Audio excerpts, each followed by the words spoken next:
Good evening. Welcome to the November 16th edition of the Downers Grove Village Council meeting. Keeping with best practice guidance from the IDPH and DuPage County Health Department, we are once again expecting those who are in village buildings, including this one, to wear masks.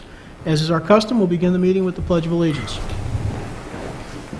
I pledge allegiance to the flag of the United States of America and to the republic for which it stands, one nation, under God, indivisible, with liberty and justice for all.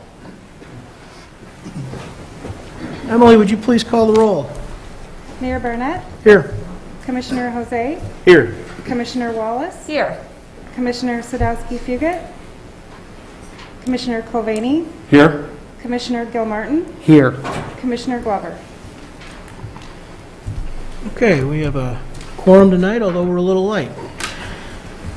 Item 3 on our agenda tonight as we move along, we have a couple of proclamations this evening. First one is Small Business Saturday. Whereas November 27th, 2021, the Saturday after Thanksgiving, is Small Business Saturday, a nationwide campaign to spur business for small merchants. And whereas, according to the United States Small Business Administration, there are nearly 32 million small businesses in the United States, and they represent 99.7% of all firms with paid employees in the United States. Whereas from 2000 to 2019, small businesses created 5.6 million jobs, nearly twice as many jobs as large businesses, and small businesses have accounted for 65% of net new job creation since 2000. Whereas the Village of Downers Grove celebrates our local small businesses and the contributions they make to our local economy and community. Whereas the Village of Downers Grove supports our local businesses that create jobs, boost our economy, and preserve our neighborhoods. Whereas small businesses are the heartbeat of our community and our local economy. Now therefore, I, Robert T. Barnett, Mayor of the Village of Downers Grove, do hereby proclaim Saturday, November 27th, 2021, as Small Business Saturday in the Village of Downers Grove, and urge all citizens to make a point of choosing to support small business in Downers Grove now and throughout the year. Dated the 16th day of November, 2021, at Downers Grove, Illinois. Importantly, as a follow-up, we also have Giving Tuesday. Whereas Giving Tuesday was established in 2012 as a national day of giving on the Tuesday following Thanksgiving. Whereas Giving Tuesday is a celebration of philanthropy and volunteerism when residents across Downers Grove, DuPage County, and Illinois, and the country give whatever they can to give to organizations and causes that are meaningful to them. Whereas Giving Tuesday is a day when citizens work together to share commitments, rally for impactful organizations, work to build a stronger community, think of others, and give back to their community.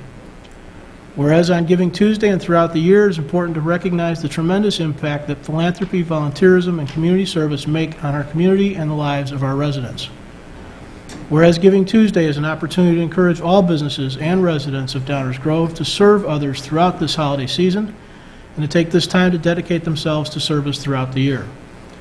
Now therefore, I, Robert T. Barnett, Mayor of the Village of Downers Grove, do hereby proclaim November 30th, 2021 as Giving Tuesday in the Village of Downers Grove and encourage all citizens to join the giving movement and celebrate together in giving back to the community in ways personally meaningful to them. Dated the 16th day of November, 2021, Downers Grove, Illinois. Item 4 on our agenda tonight, minutes of previous council meetings. Is there a motion concerning such minutes? Mayor, I move that the council adopt the November 9, 2021 minutes as presented. Second. Any comments or questions from the council? All those in favor say aye. Aye. Opposed? Passes unanimously. Just like that, we're on to item 5 of our agenda tonight. This is the public comments portion of our meeting. It's the portion of the meeting designed to allow the audience to raise issues and bring comments to us on items not on tonight's agenda. A couple of reminders: please state your name for the record. Keep your comments to 5 minutes or less. There's no need to repeat what others have said. Remember, this is an opportunity to be heard, but it is not a debate, and specific questions asked may be addressed at a later date.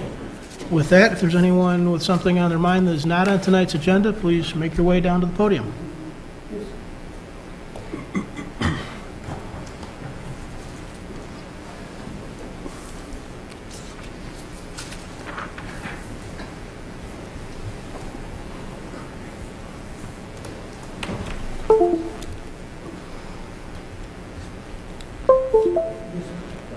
Okay. David Rose. It is no great insight to say we live in very difficult times, and much as we might expect to believe otherwise, or want to believe otherwise, I anticipate difficulties are not going to let up anytime soon. I've given council my analysis explaining that the difficulty is rooted in our way of life not being environmentally sustainable. As a result, the economic pie is getting smaller, politicians' claims to the contrary notwithstanding. In a country and world taught to believe in growth as both the purpose of economic activity and the main way to redress the adverse effects of prior exploitation, our predicament could not be worse. The negotiations at COP26 reflect the problem quite clearly at the international level. If CO2 emissions are to be reduced by 50% by 2030, even places like Downers Grove will need to contribute. The difficulty of our time broaches the perilous question of whether our actions may be too late. In material I provided previously to the board, I call attention to the political division in the country between conservatives and liberals being an outgrowth of a difference in worldview between a zero-sum competitive and zero-sum cooperative view of way of seeing and acting in the world. That conflict is now showing up in Downers Grove and around the country as conservatives target school boards for doing things which they disagree with. Last night, for example, I attended the District 99 board meeting and discovered to my surprise the second public comment portion of the meeting was largely an exchange between conservatives who want to ban certain books dealing with sexuality and gender identity and those opposed. Commissioner Sadowski-Fugit was there and even spoke as a concerned female and parent. At least two of the local TV stations covered the exchange, though I don't know which side invited them to come to the event.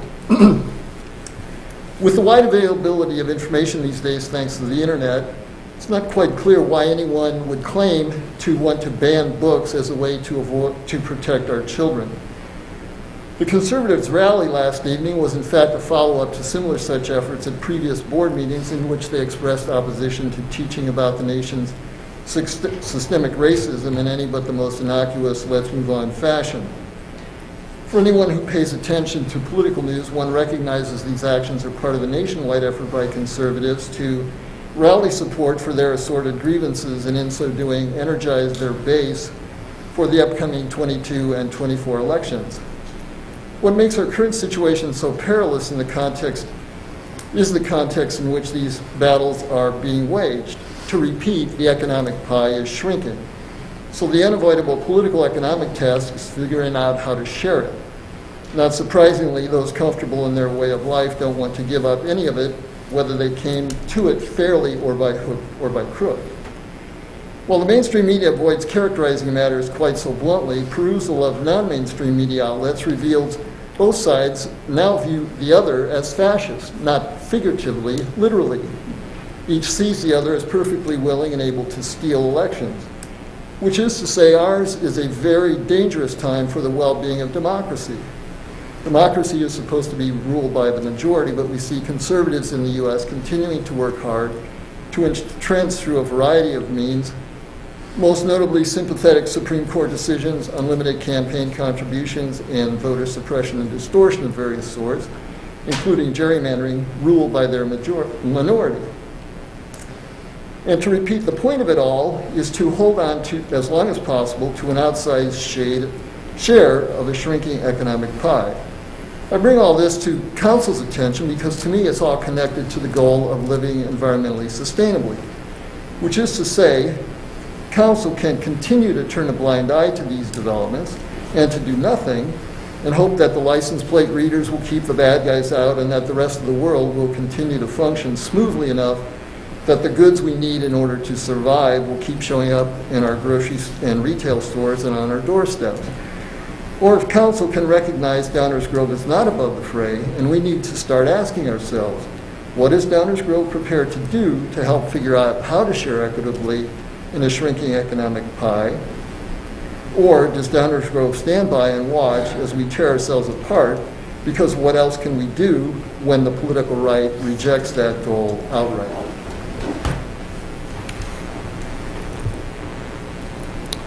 Does anyone else have any musings for us this evening?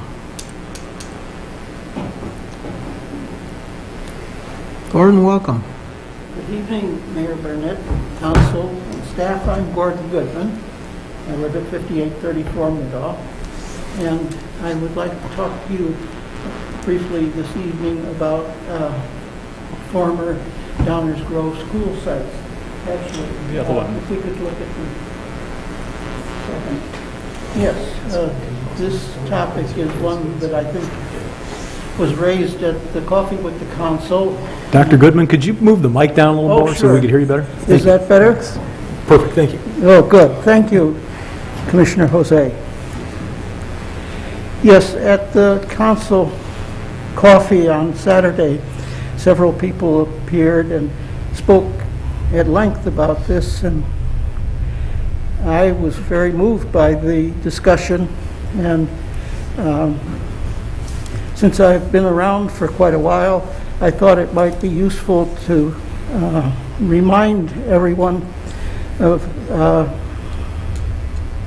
this fact that former school sites have come up in the past, and there's been a very strong cooperation between the officials of District 58 and the Park District and the village to find non-disruptive uses for former Downers Grove school sites that then provide substantial public benefits for the whole community.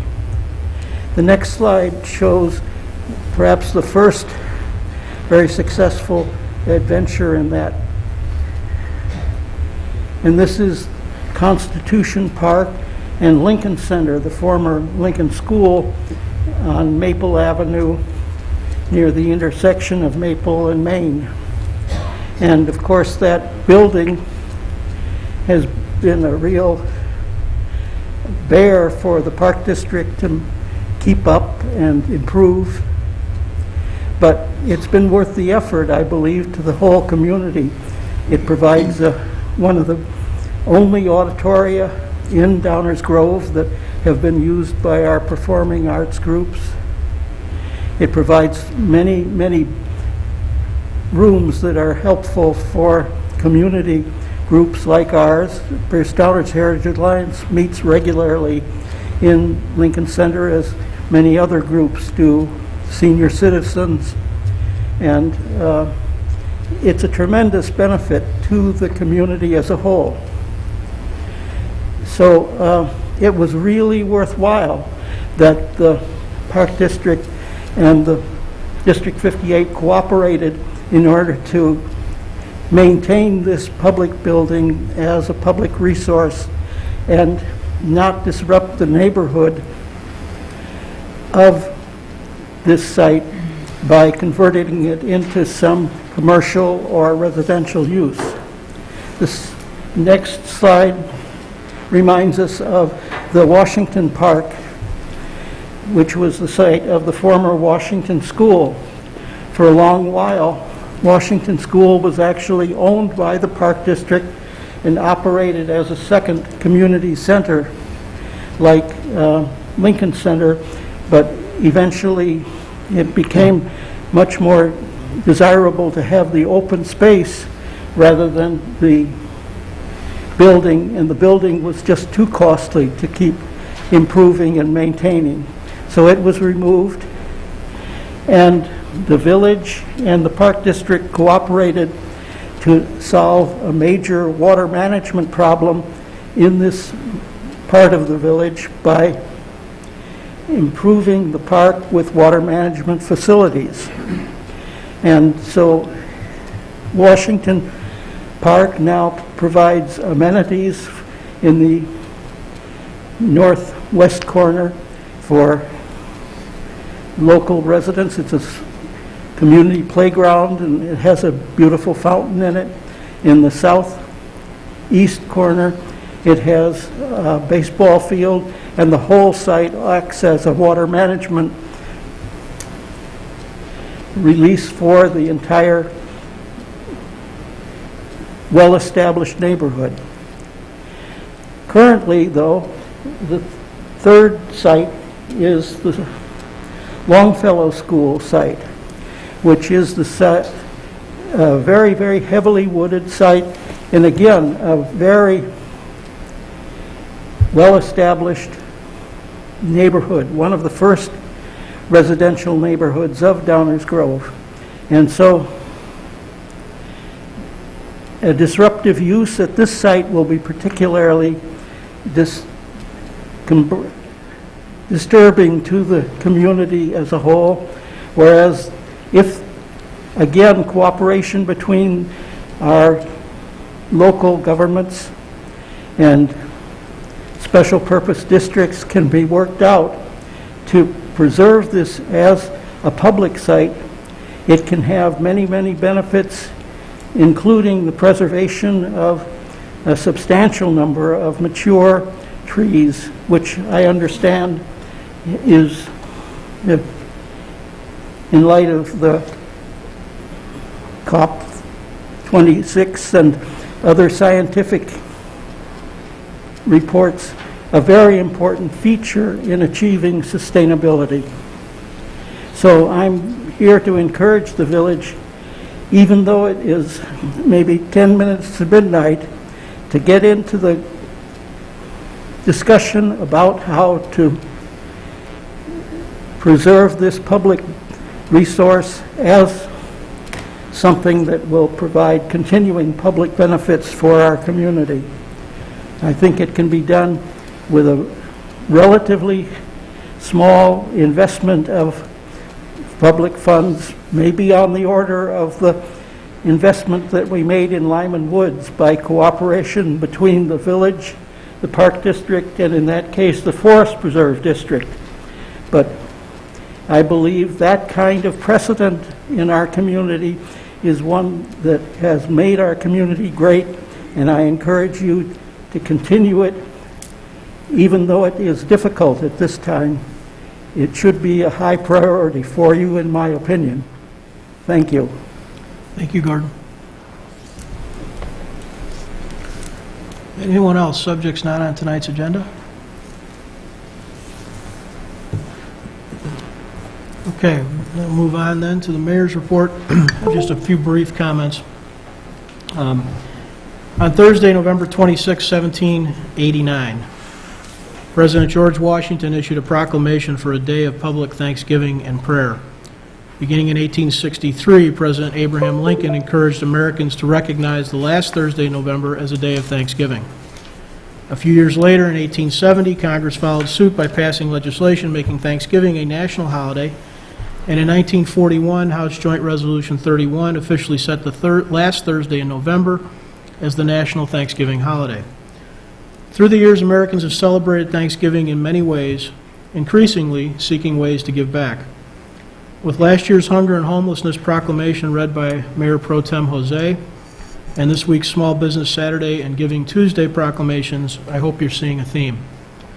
While it's appropriate year-round, this month we take a moment to remind ourselves and each other to focus on and celebrate those things for which we're thankful, and to be intentional about looking for ways to help others in our community. Item 7 on tonight's agenda is a consent agenda. Is there a motion concerning the consent agenda? Mayor, I move that the council adopt the consent agenda as presented. Second. All those in favor say aye. Aye. Opposed? Carries unanimously. Item 8 would be our active agenda. That's typically the portion of the meeting where we take action on items. We do not have any active agenda items tonight. So we'll move to our first reading. This is the portion of the meeting where we are going to discuss either for the first time or in continuation subjects on which we do not plan to take official action this evening. Dave? Thank you, Mayor Barnett. Just one item on tonight's first reading agenda. It is a motion estimating the 2021 aggregate tax levy. We have been talking and presenting the proposed tax levy for the past couple of weeks now. However, this is the first step of many in the official state process that results in the property tax levy. This first step is a motion estimating the aggregate tax levy. Just as a reminder, there are many taxing bodies on the local tax bills. The village is just one of them. The village does account for just less than 10% of a typical tax bill here in the village of Downers Grove. And you see the other taxing bodies' overall percentages on this dollar bill graphic. The village levies a total dollar amount to cover specific expenses that are enumerated in our proposed budget.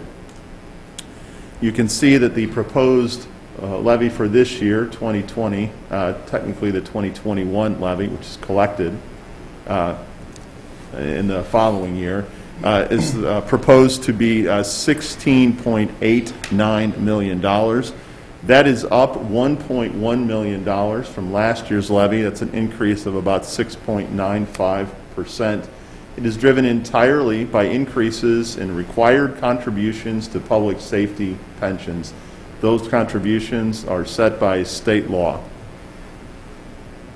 So an increase of just under 7% in this year's proposed property tax levy. I wanted to take a minute to explain the likely impact on a typical single-family home in the village of Downers Grove. Typical home paid last year, or this year, $736 to the village of Downers Grove. With this levy, it should increase up to about $787. That's an increase of just over $51 for the year. This is the same information that has been presented several times already, and unless directed otherwise by the council, will continue to be presented until culmination in the adoption of the levy in mid-December. With that, we're happy to answer any questions the council may have. Thank you, Dave. Any questions, comments from the council on this subject? None? I'll just characterize, for those that have been following this process for years, this is very similar information presented in a very similar format. And I'll remind everybody that as we sit out there and look at our tax bills and get disappointed, for the average household, that $700 and some bill is about $2.15 a day. That is our contribution towards the services the village provides. Clearly, there are others. You pay for water bills or stormwater bills. But by far, the majority of revenue that the village uses to supply and provide the services we deliver is paid via other means. It's one of the reasons that you hear this group up here spend so much time over the last 15 or more years talking about economic development. It is one of the reasons that sometimes people complain about the cost of things like permits, because we are very sensitive to trying to keep that number as low as we can. So with that, are there any questions or comments from the audience?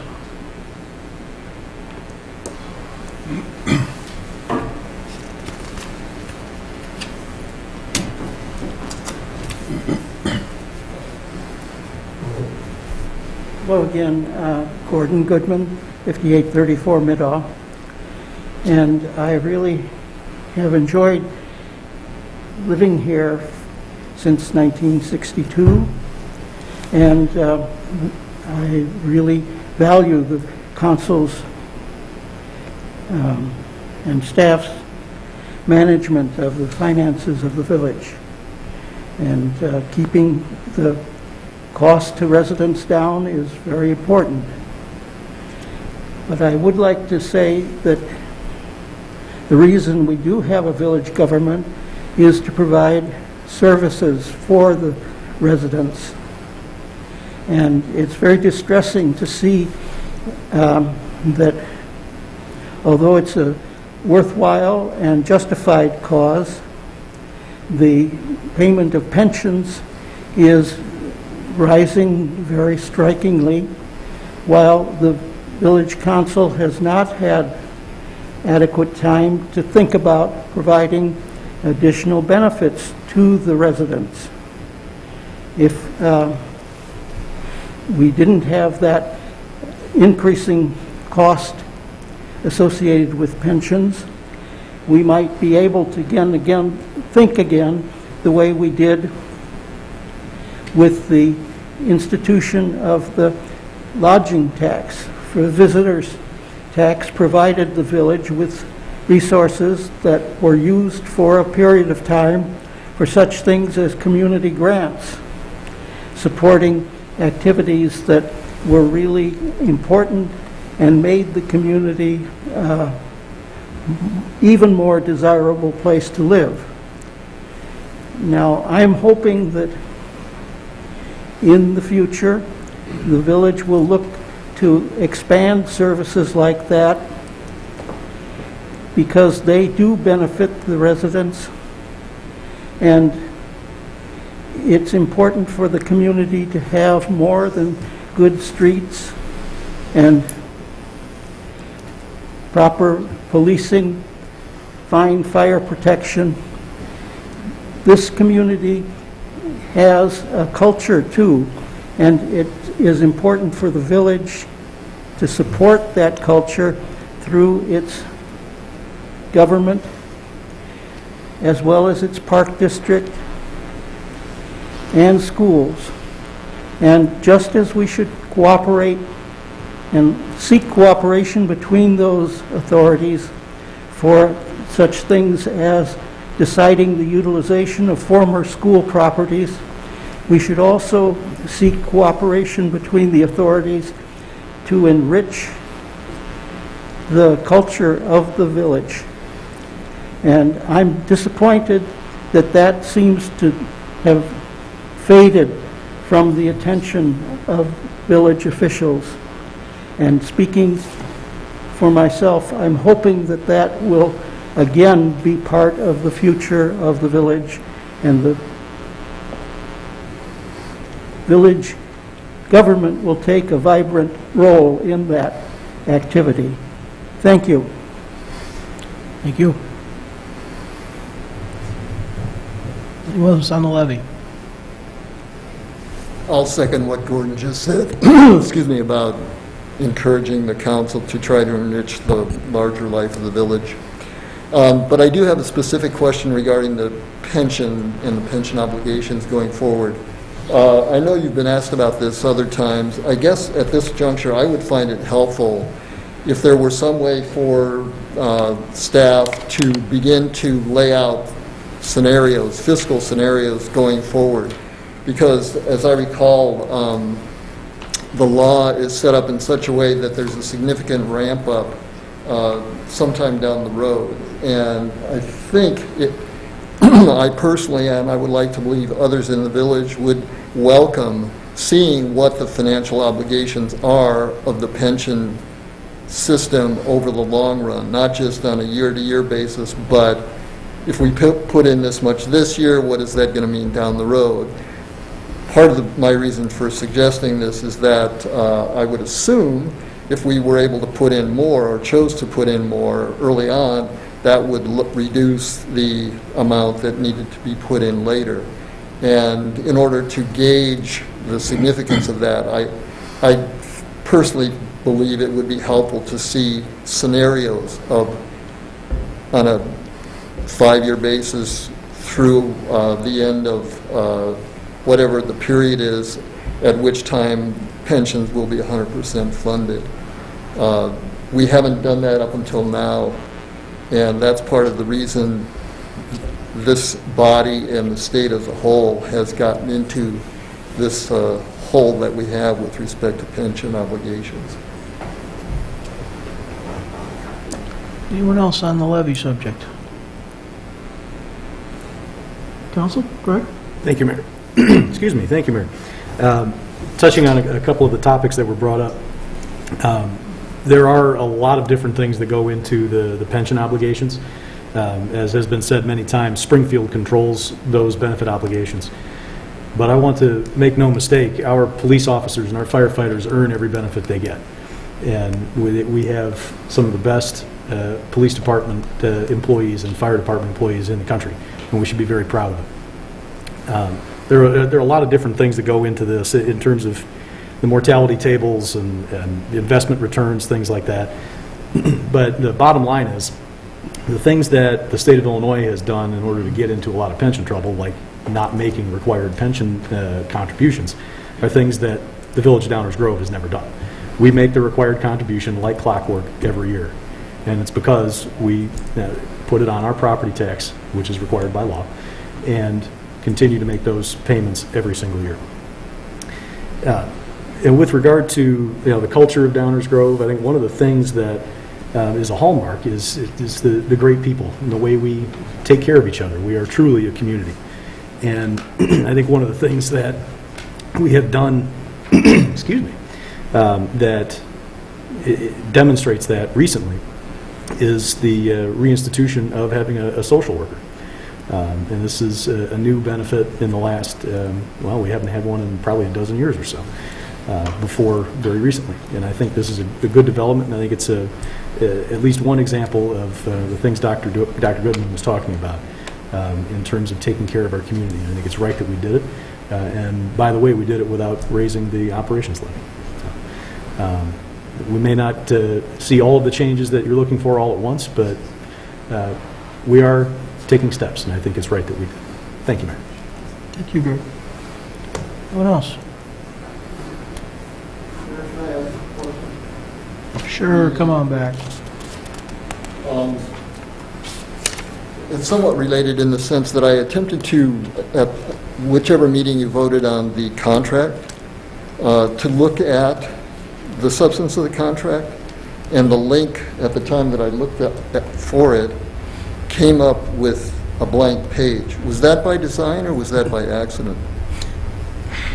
Really? It was by design to have a link that went to nowhere on our website. Just let Dave know about it, and we'll get the information to you. I'm sorry, let Dave know what? Let Dave know what you're missing, and we'll get the information to you. It's clearly not by design that we would put a link on our website to some materials that we were going to consider and have it go nowhere. Do you know what I'm talking about, Dave? Circle back around after the meeting, and we'll get it to you.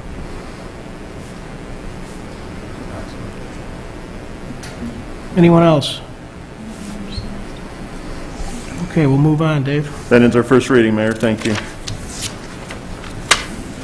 Not off the hook. That is correct, but I'm going to put Director Sikich right on that hook because he has a presentation about Forest and Prairie. This is our second monthly update on this traffic study area. So I'll hand it over to Director Sikich. Thank you. Thank you, Dave. Good evening, Mayor and Council. As Dave said, I'm going to present our next update regarding the temporary traffic control measures at the intersection of Prairie and Forest.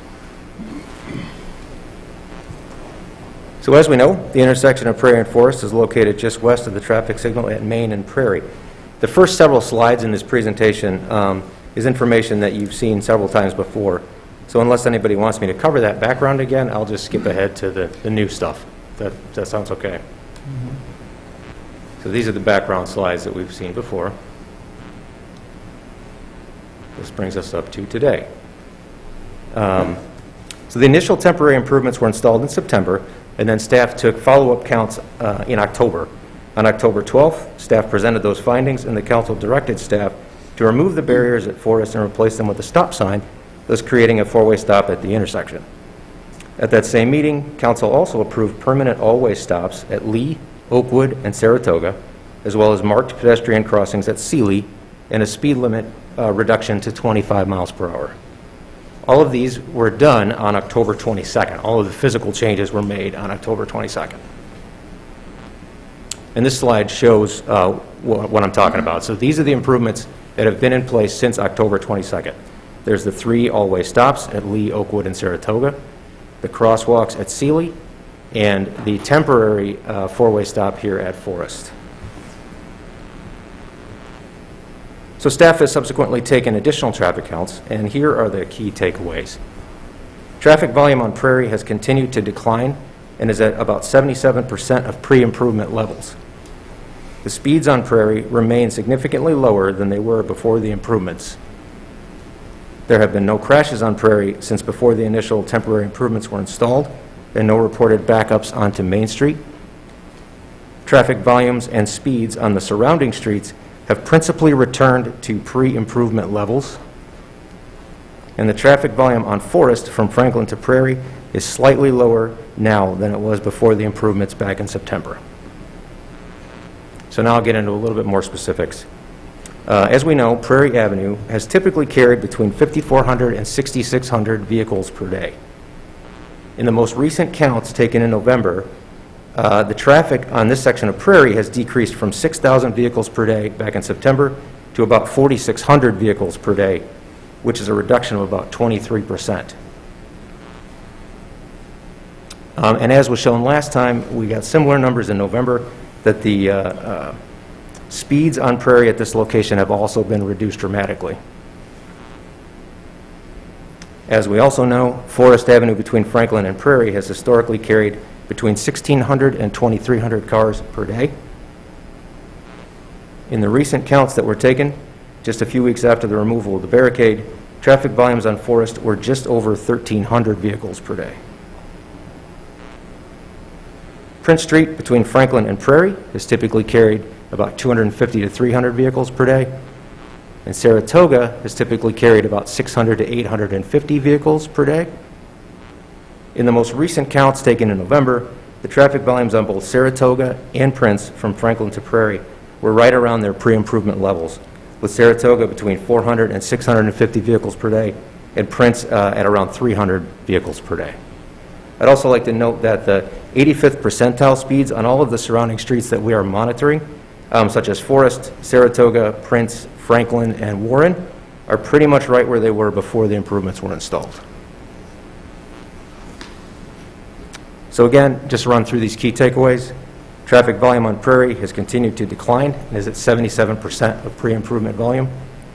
Speeds on Prairie remain significantly lower than before the improvements. There have been no crashes on Prairie since before the initial temporary improvements were installed, and no backups have been reported onto Main Street. Traffic volumes and speeds on the surrounding streets have principally returned to pre-improvement levels, and the traffic volume on Forest from Franklin to Prairie is slightly lower now than it was before the improvements back in September. And with that, I will answer any questions you have. Thank you, Andy. Any questions from the council or comments? Rich? Yeah, excuse me. Do you recall what the speeds were on Forest before? And On Forest from Yeah. Franklin to Prairie, yep. in the 33, the 85th percentile speeds are in the 33 mile per hour range. In the 25 mile per hour zone? I believe that block is reduced to 20 miles per hour. 20. Sounds right.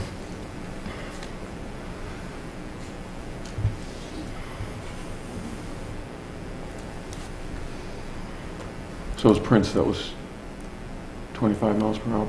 Prince and Saratoga, I believe, are both 25 miles per hour, Okay. yes.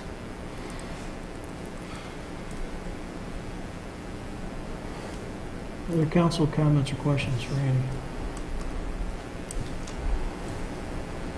Okay, anybody from the audience got any comments or questions on this item?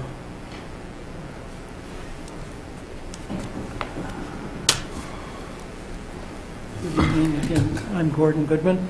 I was just wondering, is the situation stable now, or do you plan further changes, or what is the status of the project? Status of the project is that these stop signs remain temporary until directed otherwise by the council, and we have an expected update such as this one periodically.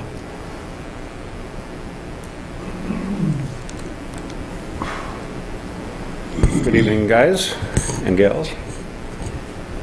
I can't think of anywhere I'd rather be on my anniversary than right here talking about my street again, so let's get right at this. And Andy, just to correct this, the 85th percentile was 33 miles per hour? Give or take, on a 20-mile-an-hour street. While we have some attention on our street, I'd like to keep moving forward with solutions to help it be a safer 4800 block of Forest and safer intersection at Forest and Prairie. Recall we first brought this up over 20 years ago, so I'm pretty sure at this point no one can say that we're rushing into anything. Out of that, we received a no left turn while heading west on Prairie at the intersection of Prairie and Forest. This put a dent into the cut-through traffic, but obviously did nothing to solve the high accident count, high rates of speed, and it generally didn't really do anything about the traffic count. Let's not lose sight, and I want you all to remember, the corner of Forest and Prairie and the 4800 block has three specific problems we're trying to address. The high accident count on the corner of Forest and Prairie, high traffic count, high rates of speed. To solve the first, as Andy's presentation outlined, as we've seen a few times, we first tried to do a right-in, right-out at Prairie and Forest with a median across Prairie. We chose to pull that, but it still might be something to consider in the future if we reconstructed it with a more pronounced right turn so drivers indeed can't, as they're heading north, turn left and go west and drive on the south side of Prairie, potentially having head-on accidents, which is why we pulled it. But if you think we've studied that option enough, so be it. We then tried a dead end at Forest. In my opinion, this was almost set up to fail. There was no mass notice given to the general public, nor were there signs directing people to take a certain alternate route, which would have been for the traffic heading north to turn right on Franklin off of Forest and head over to Main. We left it up to drivers to find their own path. Traffic initially increased on a couple streets west of Forest, which got a lot of attention, but those counts were still well below the acceptable traffic count for a local street as defined in the standard and widely used book, Residential Streets, 3rd edition, and traffic was continuing to decrease. That was also before we tried a couple of the tweaks I was suggesting to you, which would have actually brought those street counts down below their original traffic count levels, even further below. This dead end went up with no warning and was voted on. This dead end went up with no warning and was voted to be taken down only 2 weeks after it was put up. We took traffic counts 2 weeks after the dead end solution was put in, even though it was widely discussed we'd keep it up for a 3-season study, which is why we rented the barricades for 9 months. It was never the intent of this study to negatively affect neighboring streets for our benefit or our property value increase. It was only one more study to analyze to come up with a good solution. If you all think one data point is enough to say you fully looked at this solution, so be it. A 4-way stop was then put in along with 3 additional 4-way stops along Prairie. I do appreciate and support them. I'm hoping this helps solve the accidents on our corner as well as other corners. But let's keep every option open to us as we continue to study this. I'd like to draw attention to the other 2 items that I don't want us to forget about: high traffic count and high rates of speed. A very easy solution to solve the high traffic count on our street is to finally put in the right turn only in at Forest and Franklin. This is the way that corner was designed to work. This will reduce a large chunk of the northbound cut-through traffic on our street. Remember, the residents on our block of Forest were the ones that actually came to the council over 2 decades ago suggesting we install the traffic light that currently is at Franklin and Main to make that corner safer. When we did that, we were actually the ones that created the northbound cut-through traffic on our street because people no longer wanted to turn right on Franklin and now wait for that new stoplight at Franklin to get onto Main Street. They then started flying down our short 1 block of 4800 Forest Avenue to then turn right on Prairie to get to Main Street. They might still have to wait at that Prairie and Main Street light, but they just cut out that Franklin light. Several of you are on record during the last 7 months while studying our streets saying you want to help us solve our street's high traffic count. Additionally, a couple of you a decade ago when we dead-ended the Webster Street, you were also on record saying then at that time that you're against cut-through traffic anywhere in Downers Grove and you'll do whatever you can to alleviate it. If this is still your belief, then let's look at 2 ways to get rid of some of the cut-through traffic on our street. I'm recommending we take those barriers we've already rented for our temporary dead ending of our street and use those to finally install a right turn only at Forest and Franklin. This will have several benefits. It'll move northbound traffic on Forest over to Main Street where it belongs. It will decrease traffic turning west on Franklin. There will be less traffic feeding into the Prince Pond area where kids play just a few feet from that street at that Prince Pond Park. It will allow less cars to turn north onto the 4800 block of Forest, of Prince, and also will have less continuing onto the 4700 block of Prince. After we see this working, it'll work even better once we sync up the Franklin and Main and Prairie and Main Street stoplights. To help with the southbound cut-through traffic, we can install a no right turn at Forest heading east on Prairie so you can't cut down our street, and will force drivers to continue on to Main Street where they belong, and they can then travel south down Main Street. Or if they really do need to be on Forest, they can head west on Franklin and then south down on Forest. There is some chance that some of that traffic may decide not to go to Main Street, and they will cut down one of the streets west of Forest, but that traffic will be offset by the northbound traffic that will no longer be driving there because of the right turn only on Forest and Franklin. So in essence, the net effect, those streets won't get any more total traffic count. Now looking at the last item, high speeds on our street. Andy, as well as other people, often talk about the 85th percentile report on speeds on our street and other streets as well. This is an effective way to show an overall trend, but it doesn't tell the true details about the actual rate of speed of the current top 15 percentile of speeders. It's these very speeders and outliers we're most concerned about, not the average lower speeds. On our street, the top 15% means 200 to 300 plus cars are gunning it from stop sign to stop sign, and we're asking this to be addressed. These are the reckless drivers that will potentially cause the catastrophic accidents we're all concerned about. I've asked Andy for a printout of these top 200 to 300 cars to show those top speeds, because it will be alarming. But it sounds like it has to be handled as a FOIA and sent to me directly within 5 business days. But I'd like to make sure that you guys all get a copy of that as well, because you should understand the data, and you should be able to see and hear what we do every day on our street. To solve the high rates of speed, I'm asking for 2 sets of speed bumps to be tried on Forest Avenue. For some reason, this idea hasn't gotten a lot of traction, but we also haven't really pressed the solutions for speeders because we haven't really gotten to that part of this project yet. Most surrounding communities use large speed bumps on streets like ours, and in schools and church areas, and we've all seen them in various malls and other places.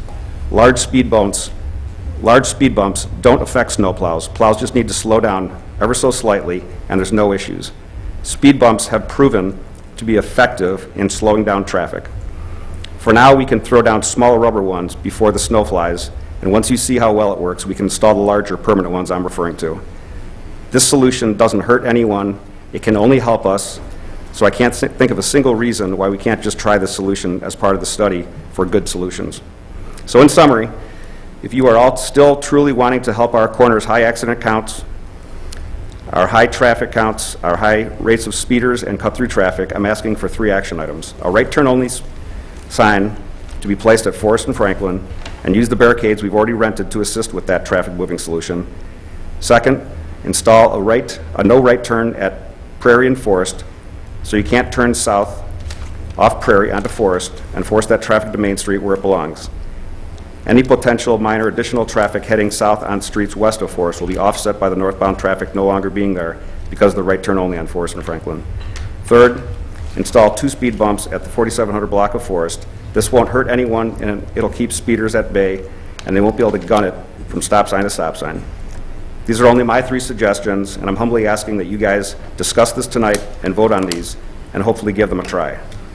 Alternatively, not an official number 4, but we can always turn Forest Avenue back to a brick street like it once was. When we started to get more traffic, you guys decided to put on asphalt just to make it faster for people. I'm curious if anyone has any other solutions that you may have been talking about as a board, considering to help us, or maybe others in the audience have some suggestions. Thank you in advance for your consideration. Happy anniversary. It's been a long one.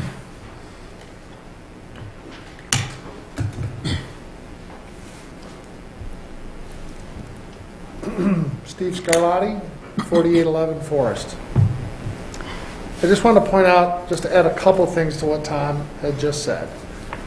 If you go back through your notes, you'll find that the reason our speed limit is down to 20 is because we've been doing this for 20 years. We are the reason we're at 20 and not 25 like the rest of the village. We asked for that. Unfortunately, as your police people will tell you, you have to have so many feet between changes in speed limit before it can be enforced. Our street is so short, you cannot put a radar gun on them and get them for going to use the 20 miles per hour is the speed limit to give them traffic tickets because of the short distance. But I would also like you to take into consideration that 200, that top 85 percentile, given our volume, is the 250 cars that are at best 33 miles per hour. Am I reading that correctly?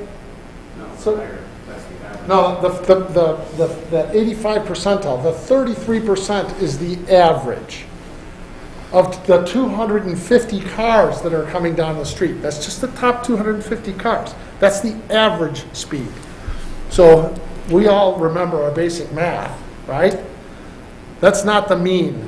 We don't know what the highest speed is. I've been trying to get that. What is the highest speed you've recorded in that however many feet, 100-yard stretch of Forest Avenue? And why is that not a danger concern? Why have we been here for 20 years asking you to address this danger concern? We came to you at the beginning of this year and tried to make that a danger concern, and all you did was focus on the car accidents. You didn't focus on the speed on the street. It was negligent. You didn't focus on the volume of the street. That was negligent. It was irrelevant to you. Even though not that many years ago, you, Mr. Hose, seconded the movement to put a barricade on another street because 250 cars on a cut-through street was way out of line. But here, 2,600, 1,600, whatever, 2,000, doesn't matter. I also like in the presentation, you say historically has covered that many. And then, when you talk about the other streets, it was traditionally or pre-accident. So we made the change. You took the barricade down. And I'll submit to you that you better keep doing a count because the numbers are going to go up. What you have are people, a good portion, you already know, of the cut-through traffic don't live around here. They probably don't even know the barricades are gone. They haven't come back. Great. But when they find out that the barricades are gone, they will be back. And our counts will be right back where they were. They're already, slightly below. So you remove the barricade, everybody goes back to what you considered normal. Pre-changes. Everybody's traffic is back to normal. Everybody suffered a 250-car swing, except Forest. Why is the volume on Forest not that important to this council? Why have we been here for 20 years telling you that the volume on Forest is too high, that the speed on Forest is too high for 20 years? You did something that worked.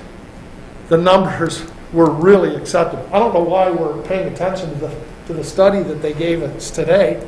It was a very favorable report, but so was the report after the barricades went up. Very favorable report. Numbers are down. Traffic as a whole had left the area. We're going to disregard that favorable report because we've got some members of our village that just cannot handle 500 cars on their street. They can't handle it. They can't take it. They think we're out to get them, that we did this for economic gain. And you guys listened to it. So now we're back to where we were. We're back at a high traffic count. We're back at very high volumes. We're very high rates of speed. We're 33 is the average for 250 cars. Come on, guys. I understand. I hold no delusions that the barricades are coming back. Despite the fact that I thought they were working, I think they would have worked great in the long run. I understand you guys aren't going to bring them back, but do something. Please do something about the volume on that street and the rate of speed of those cars on that street. Thank you.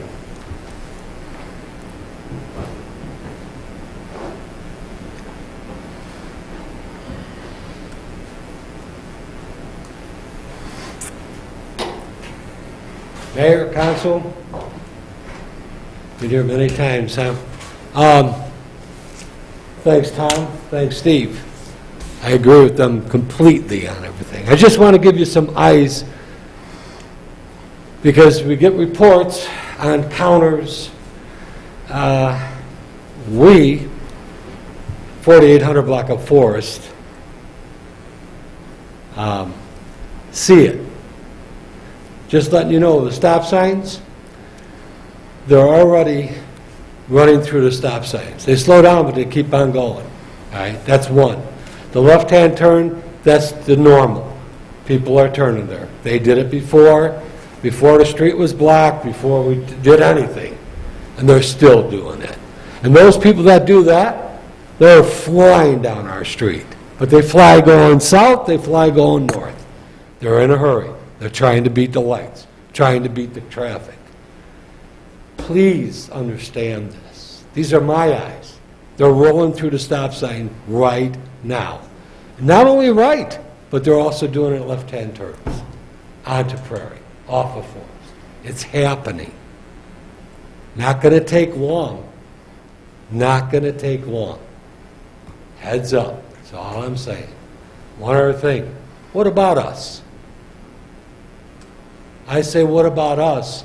I'm speaking about 4800 block of Forest. We've been here a long time talking about this. A long time.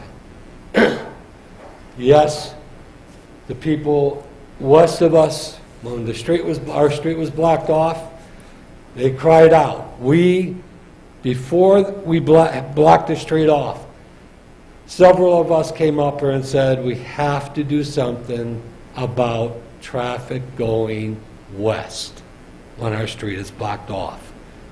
We allowed it. Because we allowed it, it was a failure right off the bat, because the people west of us, by all right, they were hot that all the traffic was coming through their area.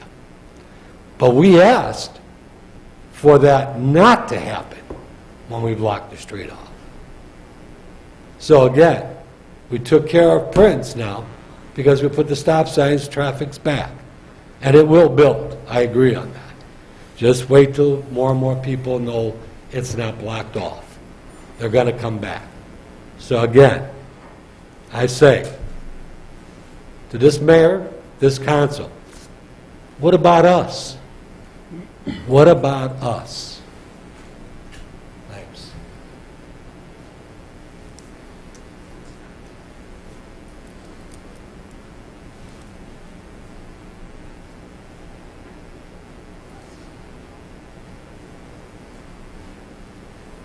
Two comments. Tom shared with me the list of accidents that occurred that contributed to this situation being studied in the first place. And one of the things that caught my attention was the number of accidents involving not specifically Forest and Prairie, but Franklin and Forest. And I'm not sure, because I can't tell what the specifics of those accidents were, but it struck me to ask as a question, what, if any, attention is being directed to studying the activity at Forest and Franklin? Specifically, for example, why there is not at least a four-way stop there compared to what Tom is proposing. So I just, as a general point, throw out that I think Forest and Franklin also needs to be attended to like Tom has proposed. Second comment is that I'm surprised it hasn't occurred to the people of Forest, 4,800 Forest, to take the step of encouraging Steve to run for mayor, and then as mayor, bring a barricade to the intersection of Forest and Prairie.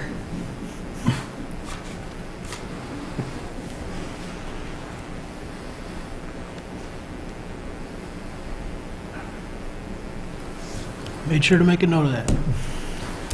Anyone else comments on the subject? Council.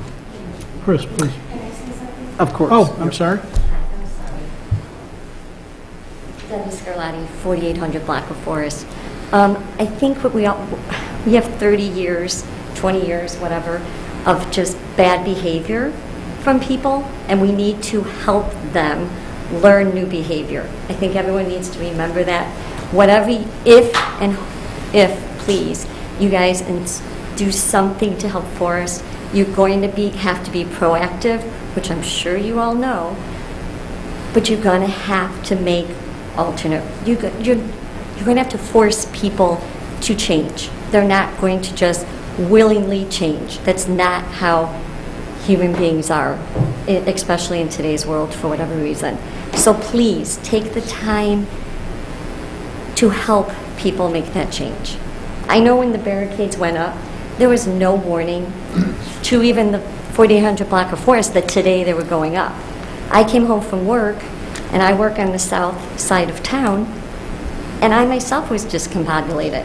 I had to pick my daughter up and go to Jewel, and I was like, how do I get there?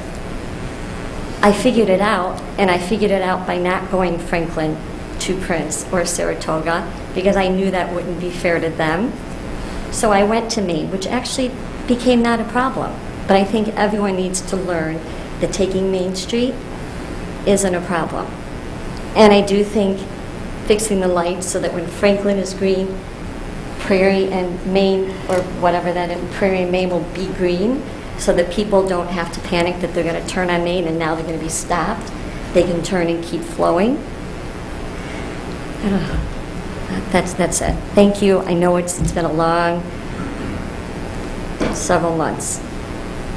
But we'll keep coming, because, and the speed, between like that middle of the block, you can't even imagine how fast people are going.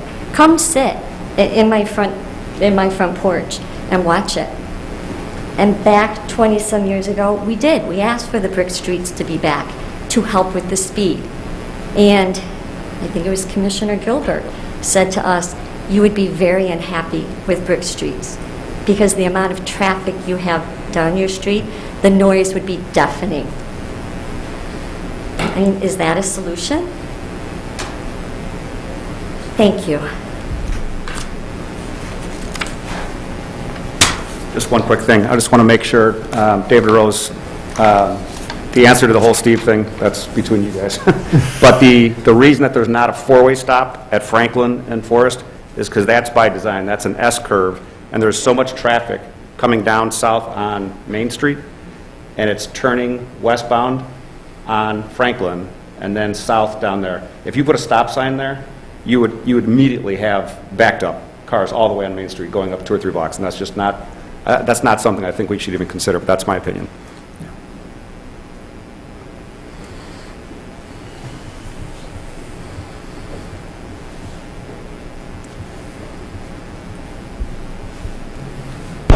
Hello, Robin Rutkowski, 4730 Prince Street.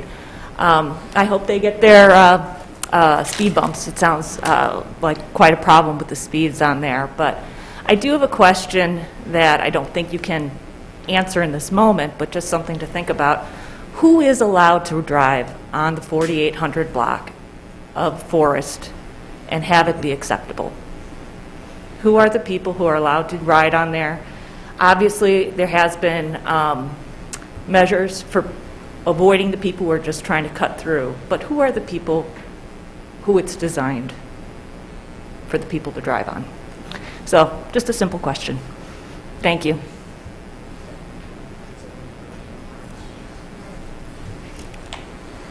Okay. We'll... Excuse me, I'm sorry, I'm just going to have to... Steve, hey, stop talking for a second. Yep. I think everybody in this room and everybody watching, both now and down the road, is going to know the answer to that question. I don't need it from you. We got it. Thank you. We got it. Does anyone want to add something new to the conversation? We'll go back to the council.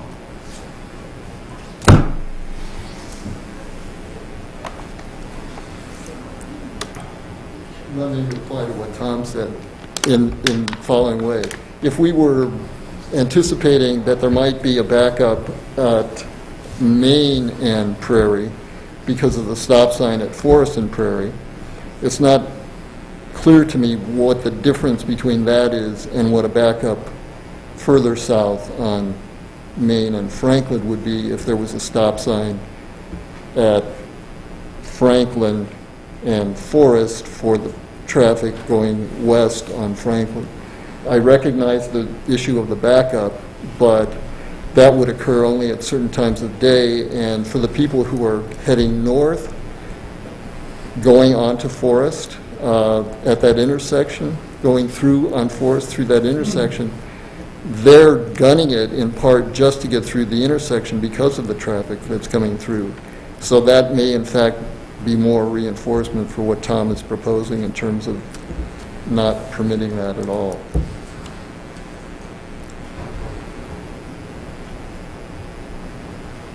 All right, we're going to go back to the council now. Chris? Thank you. Yeah, just a couple things. I think I appreciate the new numbers and the new counts. In my world, 2 days of data is not enough, and I want this to continue, the counts to continue, because I do think there is a possibility these numbers on Forest could go up, they could go down. I want to see that in action.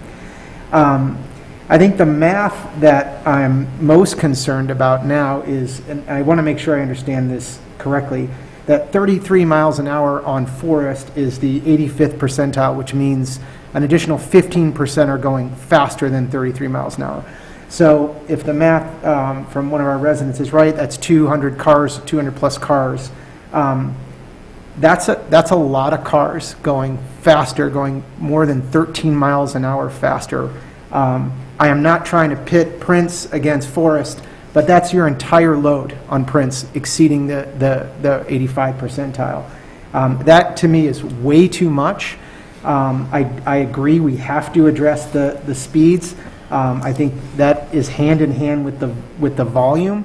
There's been a lot of talk about speed bumps, and I've heard a little bit about the challenges with speed bumps. I'll let staff address those more specifically and whether or not they're effective or not. But if we've got a 20 mile an hour stretch and 33 is 85 percentile and plus the volume there, this continues to be a challenge. I think as a council, we committed to address this until we got it right. I think we're a little closer. I respect that the four-way stop signs have had an improvement. That is not lost on me. I think that goes hand in hand with the improvements on Prairie as a whole. But I candidly, I just don't think we're quite done here. I think we have to take another look at this. Let's continue to collect the data. Let's continue to look at other options to try to make sure we're doing right by not only the residents on Forest, but all of our residents as it pertains to safety. Anyone else? Rich? Sure. Andy, can you provide the exact count numbers on Forest? I know you said in your presentation that it was just over 1,300 vehicles per day. I wrote those numbers down yesterday, but in a different notebook. The two counts were 1,299, 1,358. Okay, so we've very close to 1,300, and that was down from 1,600 to 2,300. My view is that we've been working to solve a number of problems. The first one was the accidents at Forest and Prairie. The second one was to reduce the speeding on Prairie. The third issue that I see is the unacceptable speeds on Forest, and then the sheer volume of traffic. The reason I voted like I did before is I didn't know exactly what the threshold, my threshold would be of what was acceptable going over to Prince Street. I understand that there's a vast difference in the road surface on Forest versus Prince. And as far as the noise is concerned, I went there one morning and I just parked, and the sound was somewhat deafening. So we went from an average count on Prince from 275 to 560. That's an increase of 285 or 103%. To me, that was unacceptable. To others, that may be perfectly fine, but that was my rationale. I'm still dedicated to continuing working on getting the speeds down on Forest and to get the volume to a more reasonable level. But if the proposition is that the only way we can do that is putting that traffic back on Prince, that will be unacceptable to this village commissioner, and then I will vote against any solutions that call for that. I happen to favor speed humps because I know they work. As far as plows are concerned, they can lift the plows slightly. They know they're coming. They're clearly marked. They're located all over the Chicagoland area, and they do work to slow cars down. As far as getting traffic off of Forest, which I consider a residential street, I still favor those cars going over to Main Street, which is an arterial street, and I'd like to see us also continue possibly working on the sinking of the light. When you turn on Franklin to Main Street, then you can also make the light on Prairie. It is an S-curve coming in the other direction. I don't want to impede that because it's the smooth flow of traffic. Because keep in mind what these roads are designed to do, other than giving people places to live, it's a conveyance for vehicles. This particular conveyance crosses the railroad tracks, and so that's why there's more vehicles there. So I'd like us to continue working on this. I don't know what the best solution to get more cars diverted off of Forest, but I'm willing to work with my council members and what staff recommends. We are going to take another reading in December, so we'll have another set of data. So as far as I'm concerned, this is not one and done. And, oh, the other point I want to make is I think the four-way stop at Forest and Prairie have worked to help resolve some of the sightline issues. I mean, the sightline issue hasn't gone away, but at least all those people have stopped to avoid a scenario where cars are speeding eastbound on Prairie to catch the lights. So I'd be very surprised if I didn't vote to make that permanent. So those are my opinions. Thank you. Anyone else? All right, please. Thank you, Mayor. I think it's notable that, rather than 2,600, we're seeing 1,300 cars on Forest. I'd still like to see that drop. But I think, in my head, the hierarchy of issues to deal with has always been safety at the intersection, which was the first issue that was brought to us, and the number of wrecks that took place at that intersection, and then the speed on both streets. We've seen a decline in speed on Prairie as a result of the changes that have been made both at that intersection and west. And we need to now address the issues on Forest in terms of speed. I think in the way I've been talking about it for about as long as we've been talking about this, is trying to narrow that street. We've seen it work on Prairie going into that intersection, and I think we can have it work on Forest as well. In terms of physical barriers, I'm not ready to go there yet. We may come to a point where we say, all right, we're going to require a right turn from or onto Franklin from Forest. I'm not ready to go there yet. I continue to want to take this on an incremental basis and we've dealt with so far the safety at the intersection. I think we can continue to improve that by lowering the speeds on Forest. And I think the first way to do that is just some kind of physical change to the street that's going to narrow it. Studies have shown that narrower streets lead to lower speeds. Speed humps, I don't know if I'm yet willing to go there. I'd like to hear input from Public Works on the impact on plows and whatnot. I wouldn't rule it out, but I'm not ready to say, yeah, I'm all in on speed humps. But I think this is a process, and it's going to require a bit of time, and I'm committed to finishing that process. Thank you. Thank you, Greg. Got something to say? I do. Well, let us have it. Thank you, Mayor. I don't want to repeat too much of what my colleagues have said, but I do think that we've given staff an idea that we are interested in continuing to pursue managing the speeds on Forest. It is clearly an issue. Some of my colleagues have brought up speed bumps. If you Google, which I just did as we were sitting here, are speed bumps effective? You will see articles saying yes they are, and articles saying no they're not. I know concern our snowplows. I also know concerns our emergency vehicles. So I'd be interested in receiving more information on that, just for my own knowledge. But I do think we remain committed to figuring out something regarding speeds on Forest. We have another reading in December. We'll see what that brings in terms of volume and speeds again. And then I think we need to go from there. But I don't think that this issue is going to be closed. I think we need to, we're going to need to continue looking at the data and trying to figure out best ways to solve some of these issues as best we can. Thank you, Mayor. Thank you. Somebody jump in if I'm summarizing this wrong or incorrectly, but what I think I'm hearing up here, Dave, is that we'd like to get another round of data, probably have some information circulated to help educate us all on speed bumps a little bit, and see if there's any other thoughts that staff might have relative to speeds on Forest. Yeah, but for now, we keep the signs and take another round of data. Will do. We look forward to doing that work for the council and the community. And with that, I'll just make a note, Mayor, if we're on to the next topic, that we would like to convene recess to the committee room for the next discussion after we take care of a few reports that are coming up on the agenda. We're doing, for those that are looking at an agenda either online or here, we are doing a little bit of an audible. Item B on the village manager's report, facilities replacement sustainability plan discussion, is intended to be a committee room dialogue. So we are going to wrap up items 11 and 12 on the regular agenda in this room before we take a few minutes and move over there. So with that, ends as an attorney's report. Thank you, Mayor. I do not have a report tonight. Council member reports. We'll start with Rich. No report, Mayor, thank you. Nicole.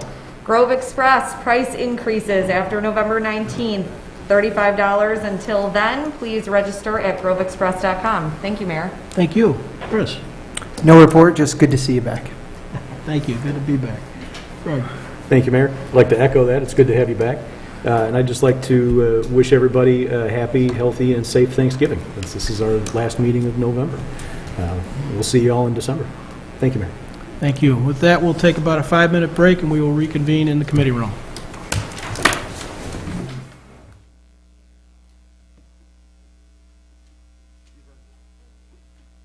This meeting in the committee room, we're here to talk about our facilities plan, and Mr. Baker, is you going to lead us off? Yes. All right. Good evening, Mayor, members of the council. Thank you very much. Excited to be here tonight to talk about the progress we've been making on the facility replacement and sustainability plan, a priority action item of the village council. This is the agenda for this evening. These items here that we'll be covering. I'll provide a little bit of background information on the project. We'll discuss the schedule, the budget and financial plan for the project, and then the preliminary site plan focused initially on the proposed Washington Street configuration, and then looking at the site plan as it relates to current proposed facility location. And we'll wrap up tonight with an introductory discussion on the building exterior elevation aspect, the design of the outside of the building. We'll come back in either December or January and have a more focused conversation on the environmental and sustainability related features of the building and how those will be incorporated into the design. With that, I'll begin with a little bit of background. We're here this evening talking about this project because we have a 90-plus-year-old village hall, 42-year-old police station. Both of these buildings have outdated, obsolete major building systems, and the spaces in these buildings do not support effective and efficient interaction between employees and customers and have the functions that allow for modern local government and especially policing operations to occur. In short, both buildings are in need of replacement. So we went about a process. It actually began in early 2020, where we sought to answer the 5 questions that you see here in developing the plan. That project was paused at the start of COVID, but then resumed this year based on the direction council provided during the long-range planning process. So just to briefly summarize where we are in terms of the answers to those questions, let me touch on the first 2 initially. What will be constructed and where will the construction take place? And I'll refer you to the original site plan. This is the concept site plan that was prepared in early 2020, showing a combined police station village hall on the northwest corner of the Civic Center site. This is the existing property that we're on right now. Railroad tracks up here to the north and the Washington crossing right here. Combined police station village hall will also accommodate District 58 administrative offices as well. The project will provide parking for staff, for visitors, as well as replace all the commuter parking that's currently on this site. It will allow for the sale of a portion of the property and redevelopment by an apartment developer. And also, we'll discuss a little later this evening the proposed reconfiguration of Washington Street to improve safety at that crossing and the intersections on north and south of the crossing. So that's what will be constructed. Again, the construction will all take place on the Civic Center property, which is where we're currently located right now. The next 3 questions, I'll be touching on as I get into a more detailed discussion of schedule, budget, and the financial plan. As I move into these topics, again, what we're looking for from council is direction with any discussion or questions, and I'll pause as I go through each of these to allow for discussion and questions to occur. So moving on to schedule, that really answers the question, when will the project take place? And you can see here, as we further develop the plans, many of the key milestones that have been being shown as part of the preliminary schedule that we've developed. Let me highlight a few of the objectives that were the basis for how the schedule was developed. We tried to really capture all of the major actions that would be occurring and allow those to be approved by the current council, the council that's seated now through 2023. The schedule was also prepared in order to allow us to maximize construction activity that could occur in the 2022 construction season. We'll see when that work is scheduled to begin. So as we roll into the remainder of the fourth quarter, what the council can expect to see are the contract approval for the architect and construction manager who will design and ultimately build this project, along with the inducement resolution and parameters ordinances. What these refer to are procedural steps related to the creation of the tax increment financing district and the issuance of bonds. So those actions will come in the fourth quarter of this year. As we go into the first quarter of 2022, we'll begin the required steps necessary to establish the tax increment financing district on the property. We will progress through schematic design and have plans available to share with the council, and then take the steps that are required as part of our zoning approval process that include neighborhood meeting and the plan commission recommendation. Moving into the second quarter of 2022, again, further steps in creation of the TIF district, including a public hearing and the approval of the ordinance. The design of the facility and the project will progress to a level of greater detail with the design development plans. Zoning approval will continue to work with our partners at District 58 and bring forward the intergovernmental agreement for council consideration, and then ultimately the issuance of bonds that will provide the full amount of funding for the project. All of this will lead to planned start of construction in the third quarter of the next year. As we go into 2023, we will release the request for proposal seeking a qualified developer that will ultimately construct the apartment development. We anticipate new facility substantial completion in the second quarter of 2024. And once that is completed, then the next phases of the project will progress to include the demolition of the existing buildings, the existing police station and village hall, along with the completion of the remaining site work to complete the village portion of the project. At that point, the property where the apartment development will be constructed will be conveyed and allow that phase of construction to begin. So I will pause here. This was a lot related to schedule. Wanted to see if there are any questions, comments from the council.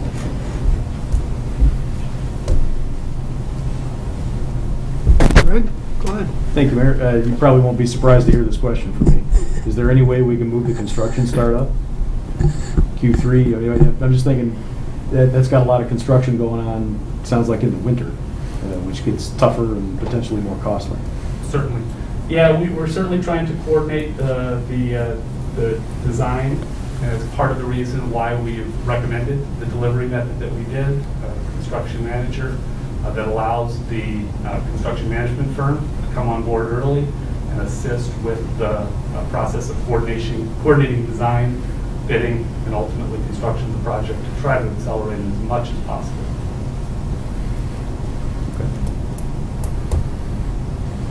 Anyone else? Rich?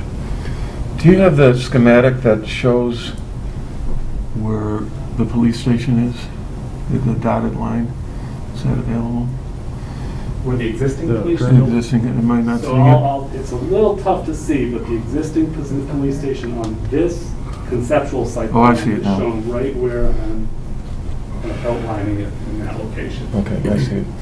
When we get to this point in the meeting, you'll see an updated site plan that shows a slightly different building configuration and location. And that's going to allow us the opportunity of staying in place until we move into the new building. Correct. Yes, this site, the site plan and the phasing and design of this site and this project allows for continued operation within the police station and village hall while construction of the new facility takes place. Anyone else? I just echo what Greg said. It's not going to be a surprise probably, but any step along the way here that we can compress to move faster makes all the sense in the world to me. I think it's going to be, it's going to be difficult for everybody on the team to work through. It's going to be difficult for the community to work through. Access to the buildings is going to be a challenge to the process. And every day that we're out, it costs more. So the faster we can move, the better for everybody. And so I just say that you'll probably hear that 50 more times over the next year. But you'll probably hear it from Greg and I. You've heard it several times, and we're going to continue to. The faster we move on this thing, I think the better for everybody. So please keep that in mind.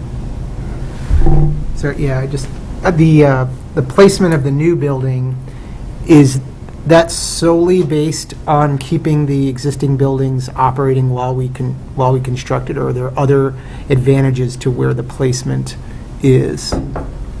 Yes, there are, and that certainly is a driving factor, but the choice of this location also allows the facility to be better and more closely integrated with the rest of the downtown area. And that was something that is reflected in the strategic or the comprehensive plan. Yeah. Talked about the importance of having the village facilities integrated with and connected to the downtown. Got Doesn't it. that also minimize some of our elevation changes on site? It does. That's another factor as well. We essentially have primarily flat land. In this area, most of the grade changes occur in the area where the parking lot will be constructed. Okay, thanks. Anyone else? Mayor, is it possible for me to ask a question? Sure. I didn't see you back there, Gordon. I'm sorry. Well, that's fine. Go ahead. Is it possible? Go ahead, sure. Yes, I was wondering, is there a parallel plan of timing and some detail about what you expect in the Washington area, the Washington Street Zone A? Yes, there is, and that'll be coming up when we get to this item on the agenda. So as we get to, we're going to talk about budget and financial plan as we wrap up schedule. And then as we talk about Washington Street, there'll be quite a bit more detail to share there. So if you have any other specific questions or want to learn more, that would be the time. Thank you. All right. Continue, please. Excellent. We'll move on now to a brief summary of the budget and financial plan. A lot of work has gone into developing a plan that that seeks to achieve the following objectives. Provide value for taxpayer dollar. So find ways, and you can see it really reflected in a plan and a proposed facility that combines multiple uses into one building to try to reduce the amount of land that we need to operate governmental functions within the village of Downers Grove. We also intend to maximize the use of cash on hand, money that's been saved up specifically for this project over several years, and take advantage of existing revenue sources, again, so that we're not dependent on increases in the property tax levy or any new sources of revenue. And that's, again, we're trying to minimize or avoid any of those potential increases as we go about confirming the funding sources for these projects. So what we have is a total project budget that's been established at $55 million, $20 million cash on hand, resulting in a proposed bond issue of $35 million. That bond issue will be paid off with existing revenue sources, along with the sale of land and the taxes that would be expected to be generated from the development of the apartment building. Again, a very high-level summary, but we put quite a bit of information in materials that are available online. If people want to understand much more of the detail of how that financial plan is constructed. Questions, comments? I don't know if this is the time, but in terms of the apartment, is the layout and design of the site plan have considerations for pedestrian or access to the train station? I think that's a huge advantage to living in that would be a huge advantage to living in that apartment. I'm just curious if we sort of have the building, we have a parking lot, and then the train station sort of being west of there, and maybe we'll get to that as we get a little more closer to that. Okay, yeah. So when we get to this point and Yep. show the updated site plan, the preliminary site Yep. plan that we're currently working with right now, I'll walk through the features of that Perfect. site plan, including pedestrian access from the apartment building. Great, thank you. Any others? Gordon, I see you now. Go ahead. Yes, thank you. I was wondering what involvement in the financial plan does this District 58 have? They will, the intergovernmental agreement that we're planning to enter into with District 58 calls for them to contribute lease payments for their use of the facility based on the incremental cost of the construction that would, for their portion of the building. The portion of the building will be increased in cost due to their use of space. But no capital investment on their part? Correct. Just lease payments, yeah, over a 25-year period.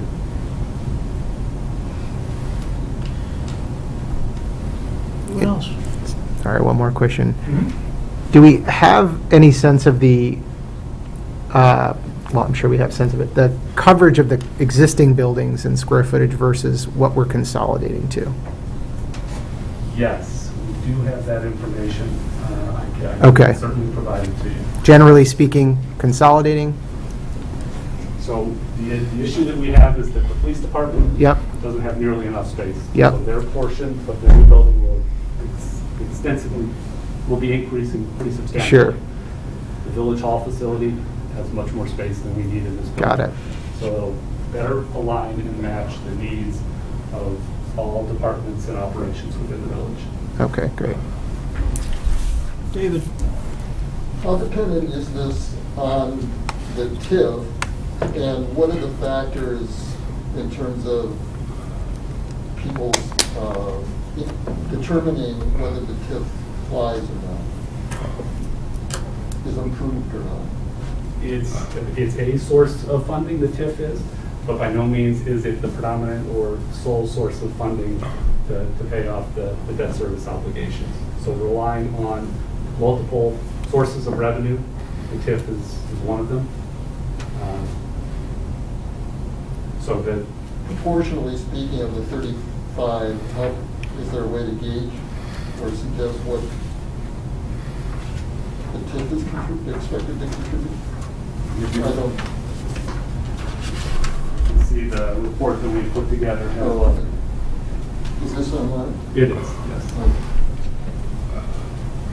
So what are the factors in whether the TIF is approved or not?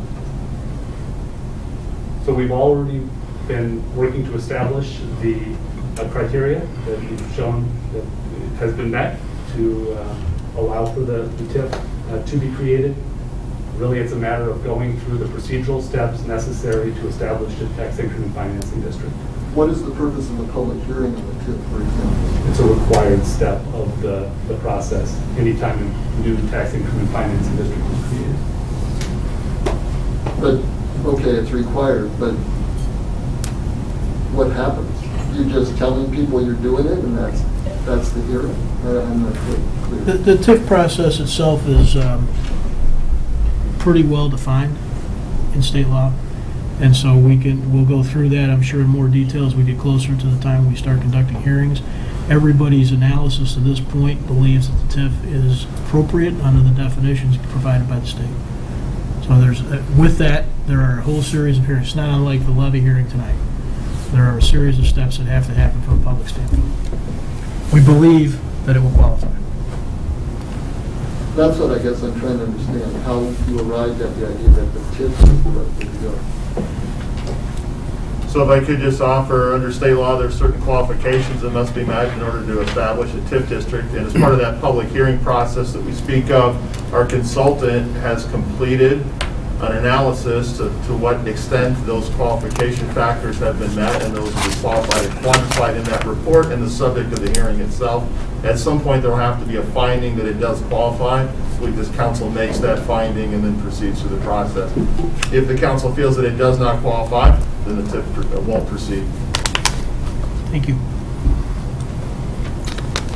Okay, anyone else? Go on, Mike. All right. So I'm just going to briefly introduce the site plan as it relates to Washington Street and then turn it over to Andy for more in-depth presentation. The objectives that we're trying to achieve here include improved safety and a reduction of confusion among pedestrians, cyclists, and drivers. Anybody who experiences what happens at that intersection, I'm sure can relate to the number of issues that the driver, pedestrian is confronted with. Right now, current configuration is essentially a T intersection. Just to cut right to the chase, what is proposed is the elimination of that eastern leg that would result in traffic moving through Washington Street and, along that curve at Burlington there. The number of benefits associated with that proposed configuration, just to briefly summarize, significantly reduces the conflict points among everybody in those groups. It will allow traffic to move through more efficiently. This proposed configuration still maintains access into the downtown to the west and also eliminates driving through the Civic Center property. And with that, I'm going to turn it over to Andy for a more detailed explanation of the engineering analysis that went into this section. There you are, sir, Mike. Much as I enjoy Mike's old school, just can't get away from it. So good evening, Mayor and Council. As Mike said, I'm going to be talking about the proposed changes to the roadway configuration south of the Washington Street crossing. A little bit of an aerial photo here to orient you. We've got existing Village Hall here, existing PD here. This is the site that we're talking about. And here's the existing parking lots. You can see Washington Street here, the railroad tracks are here, and then this is the Washington Street / Burlington S-curve. So these are the primary arteries here that we're talking about. So hit you with the key takeaways. Mike's already stolen my thunder. So improved safety for pedestrians and motorists. That's the goal. And it also improves efficiency for motorists. We're going to reduce points of conflict immediately south of the tracks, eliminate the traffic through the Civic Center campus, and reduce driver confusion. This will obviously have some changes to the queuing south of the tracks, where, of course, you will see an increased queue length on Washington, but you will see a decreased time for that longer queue to clear after the gates go up, and I'll show you that in a little bit. So this slide kind of indicates what is proposed, as Mike indicated, the elimination of this eastern leg that currently goes into the Civic Center site. This, again, this orange is the future Village Hall PD site. And then traffic will be two directions in this S-curve this way, Washington to Burlington to Washington again. It turns what is currently a T intersection into what we're going to keep calling the S-curve. So this slide is busy, I understand, but what it shows is the potential points of conflict as it currently exists out there now. These little red circles indicate potential points of conflict between pedestrians and motorists. So there, you can see there's quite a few of them now. Pedestrians can cross in multiple locations. Cars can be turning right, they can be turning left, or going straight, and they don't always use their turn signals. I'm sure you've experienced. This is the same type of schematic in the proposed condition. The idea here is that pedestrians will be able to cross in one well-marked crossing Won't necessarily be right here. This is schematic. We haven't gone through the design. But it will be one well-marked crossing for pedestrians that is still stop controlled on both the north and south sides of the tracks. The slide here indicates the change that we're anticipating in the queuing. So obviously, on the left side here, you can see the cars queue up on both sides of that intersection when the train gates go down. On the right side, you can see the proposed configuration and what we're anticipating. Cars that normally take the Civic Center Road would be taking Curtis to Washington in a likely scenario. The length of the queue will vary significantly, just as it does now, based on time of day, the amount of time the gates are down. But generally, these slides indicate what we can expect. It's not all bad news, as I mentioned. Even though this queue is longer, these cars will clear out much more quickly than the current configuration does.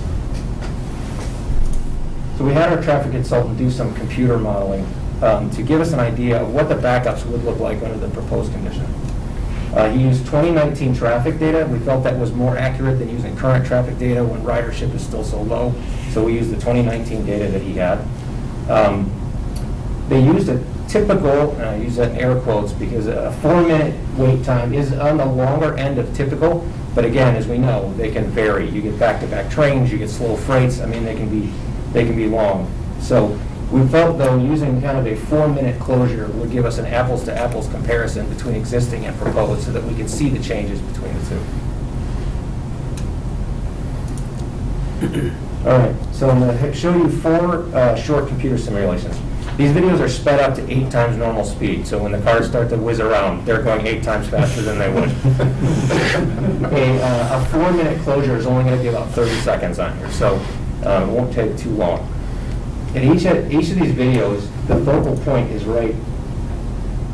Shoot, it didn't work. Anyway, it's right here. There's the intersection we're talking about. So you can see in this simulation, the gates went down at 7:56 a.m. The vehicles are starting to back up in both directions. And in general, just as an aside, the heaviest traffic in the morning is northbound, and in the evening it's southbound. So the traffic is going to queue up, you'll see, about halfway between Burlington and Curtis down here. Until the gates go up at 8 a.m., traffic starts to clear. And I think it's fascinating because even in this computer generation, you can see that some of these cars kind of hesitate to go because they don't know if they can go or not if there's a car crossing the tracks.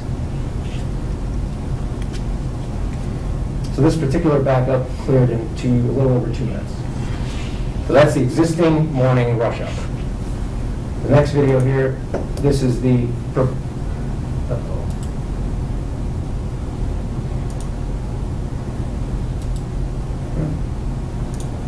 always works when you're practicing. Here we go. This is the proposed condition. Again, here's the future site. You can see the S-curve. Once again, the gates go down at 7:56. Traffic begins to back up on Washington Street. Just like we predicted, you're going to see that it queues up further down this way than it did in the existing condition. So you can see the cars are queuing up further than they would. Basically, the cars that used to stack here are now stacking here. The gates will go up at 8 a.m. And you can see how much faster traffic is going to clear. The motorists don't have the confusion they had before. They're still stopping at the stop sign, but then they can go across the tracks without having to pause. So this particular simulation, the backup cleared in less than a minute and a half. So it's quite a bit faster than in the existing condition.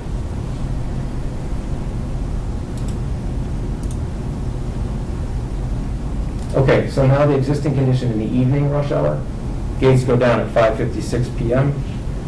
Again, traffic is going to start to build. Now, as I mentioned, northbound traffic in the morning or in the evening is lighter than it is in the morning. So the queue will be actually shorter in the evening here on the south side of the tracks than it was in the morning. So traffic's only going to back up, I think, to about here in this simulation before the gates go up after 4 minutes at 6 p.m. Yep, so there you can see the traffic starting to clear. Again, you can see the hesitation in the motorists as they're trying to determine if they can go or not.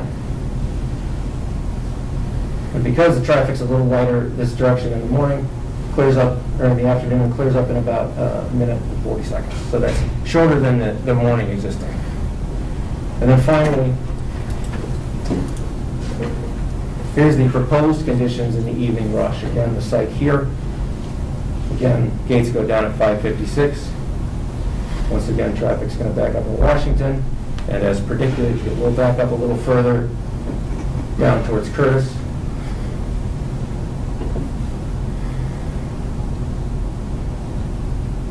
But it backed up to about here-ish in the existing condition. Gates are going to go up at 6 o'clock. Traffic is going to move through the intersection. And this backup clears in just over a minute.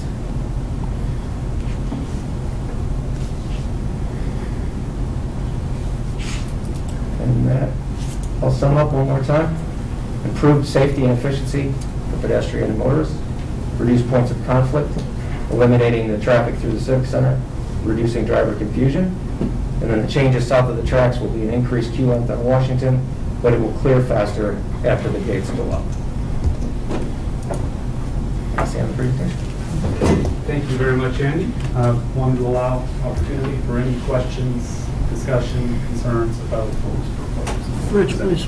Yeah, a big part of the confusion at that intersection are the pedestrians, most notably the commuters, where they're crossing on both sides of the street and pretty much in all direction.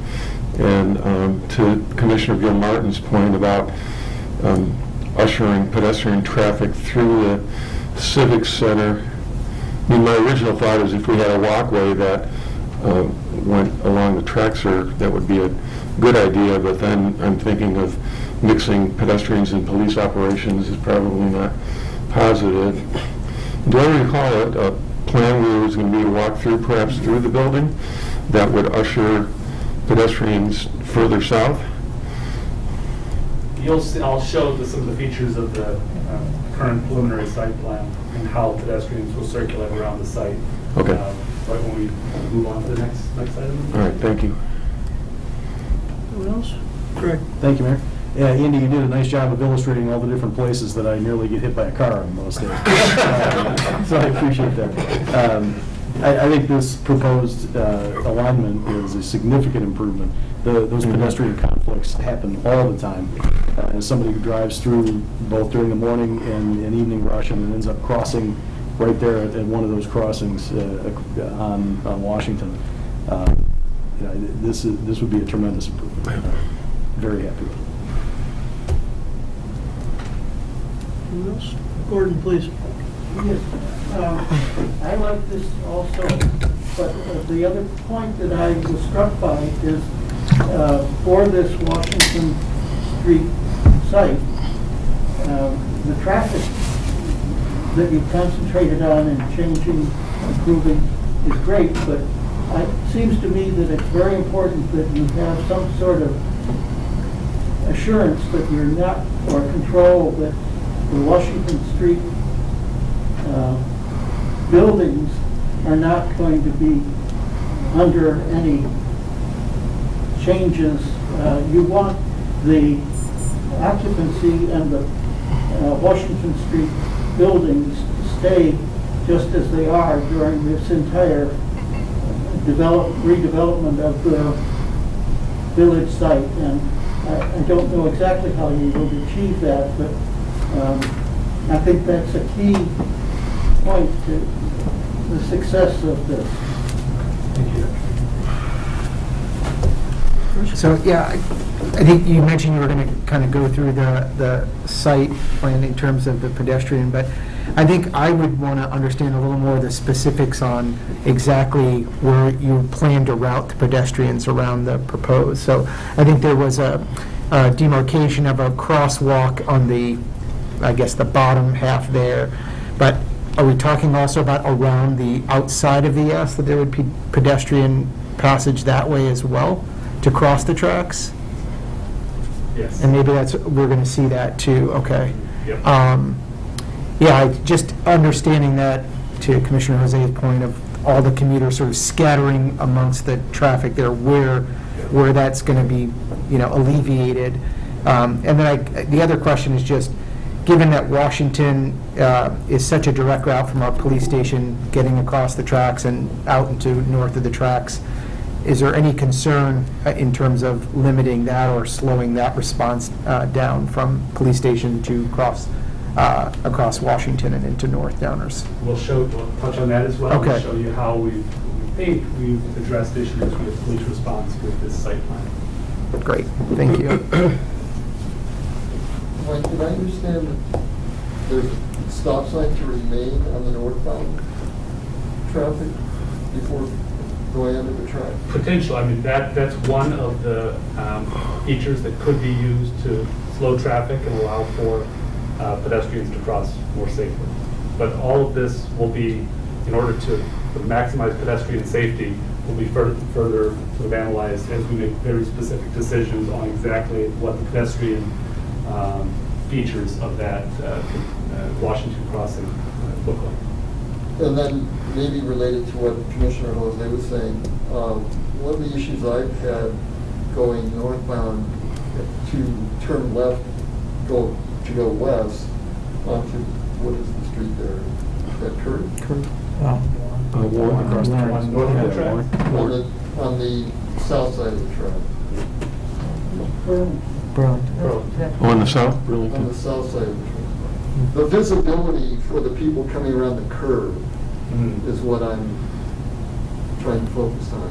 Okay. That's tricky, and it feels like if you're increasing the volume, then if there was some way to make more visible the traffic that's coming around that curve for the people who are trying to turn left, that would expedite the rapid flow that the computer simulation suggested.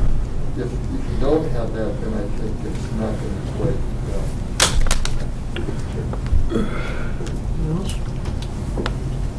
I'd just add that we talk in lots of places in village documents about non-motorized traversing of our community, pedestrian access to lots of places. And so as you've heard, certainly everybody in this room concerned about pedestrians, and that's going to be everybody's focus. We know it's a problem. I don't have any problems with the general proposed layout, but I'd just add that if we err on the side of pedestrians, if there are things that make it less fun for a car, so be it. This is a intended change in the way that whole intersection and access to the train platform works. Whether or not it ever achieves the exact capacities that it had in the past, there certainly are an enormous number of pedestrians from south and east of Washington tracks that are accessing mass transit there. And I think we just want to do everything we can to make that easier, safer, clearer, more comfortable, frankly. And if that results in some inconvenience for a vehicle, from my perspective, fine. Do we ever track the number, during normal times, the number of bikes that are parked at the train station? Bicycles? Don't know if we have that information tracked. I think we counted that, 2013. It's been a long time since we counted that. Okay. Okay. Thanks, Andy. Well, this will transition us now into discussion of the original concept site plan. We have now progressed to what we're referring to as the preliminary site plan. You can see some slight adjustments in the building configuration and orientation. This reflects that crossing and Washington Street coming around to the east along Burlington and then coming back down Washington. Let me point out a few of the other features of this site plan. We're cognizant of, and obviously as we sort of refine the design in that area, we'll be very mindful of finding ways to channel pedestrians to designated spots to try to make it as clear as possible, pedestrians and drivers, where those pedestrians are headed. You can see here public plaza shown just on the southeast side of that crossing area.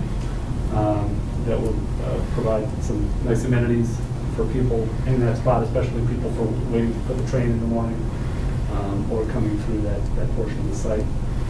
This leads to a pedestrian walkway down the east-western side of the site along the building. And again, that'll be designed in a very attractive way to entice and encourage those pedestrians to use that space.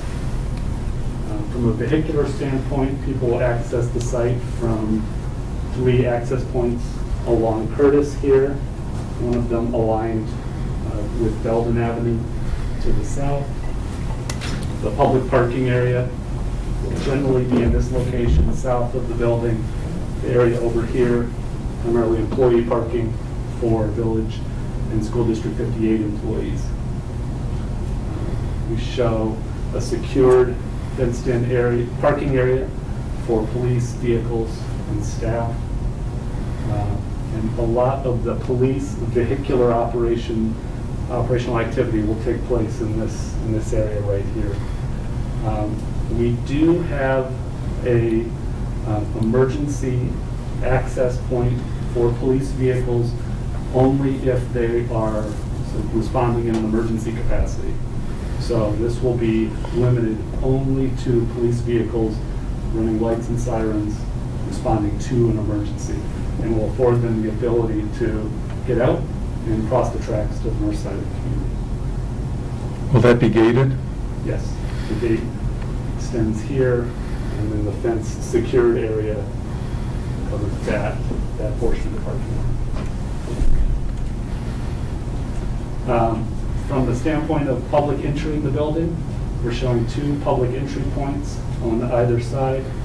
So to the question about access, we believe we're going to be designing the building necessarily as a cut-through. We'll try and find ways to encourage people to use, if they're making their way around the building, the walkways to the south, but there will be access points, at least we're showing access points on either side of the building for public coming through either pedestrian point of access, or if they park in this portion of the parking lot, if they park over here, they'll be able to enter the building from the east. We have large, aesthetically designed public plaza in the area near this public entry point.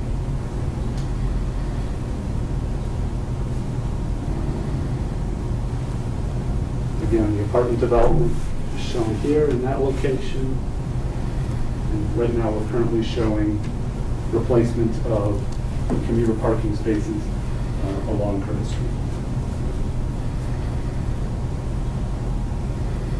How are we dealing with the elevation changes from the south part of the complex to the north? And I think most of the elevation change actually will be this hill or this area right here. It's really intended to capture quite a bit of the elevation change. We have a higher elevation on this lot, in this portion of the parking lot, lower elevation in these lots. But the east-west orientation of the parking lots is also intentional and allows us to better accommodate those grade changes. Andy, anything more to add that I didn't? No, at this point. So that public parking along Curtis is largely at existing Curtis elevations, right? Correct. Just like it is now, really. Anyone else? Gordon? Mike, could you read what it says on the buildings? I can't make out the printing there. This says new Civic Center building, which really is the building that will accommodate Village Hall, Police, and District 58 administrative offices. This wording right here says council chambers, so the current design calls for the council chamber meeting room to be located near the public access points.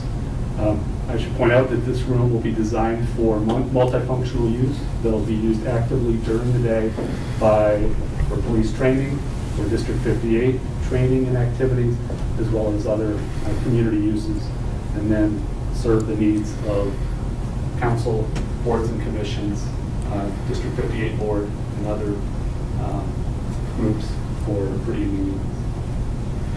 And the other two notations?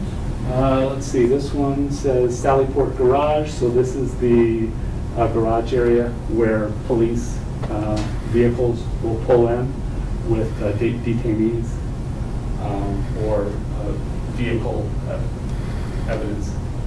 And the little box, the little... Dumpster. This is showing a trash and generator enclosure. Thank you. And my comment is, it looks like you're intending that the apartment provide a lot of below-level parking for the residents. There isn't really street-level parking, and you don't expect them to use any parking elsewhere on the site. Is that correct? Correct. The expectation is the apartment development will accommodate all parking requirements on site. And is there any provision to provide below-grade parking under the village hall? Not under, there is, the space program for the police station calls for 14 spaces of interior garage parking for police vehicles. Would there be any advantage to having employee parking beneath the building? I believe the cost associated with that potential solution would make it prohibitive. It might be something worth analyzing. We can certainly take a look. So we took a pretty good look at that a couple of years ago, and the decision at that point was that it provided more cost than benefit in terms of value of freeing up additional space on the site. But you may find some sustainability advantages to that.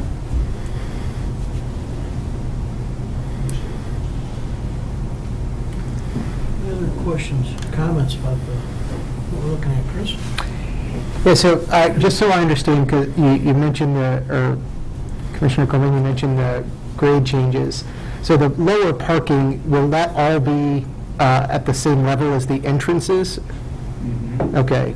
And then those are the only two public entrances that we have now. Are they delineated between police and village services, or is it one entrance and then within the building folks are split? Okay. We're showing one entrance, and then we'll have clear delineation for how certain services are to be received by people coming in, depending on what their needs are. Got it. But there are additional entrances and exits for staff and police staff. Correct. Yeah. Okay.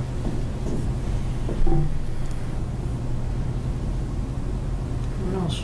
Comments? David? What, is it straightforward to suggest what the count on parking spaces is between the current number and the proposed number, according to this? We have that information, we can certainly provide it.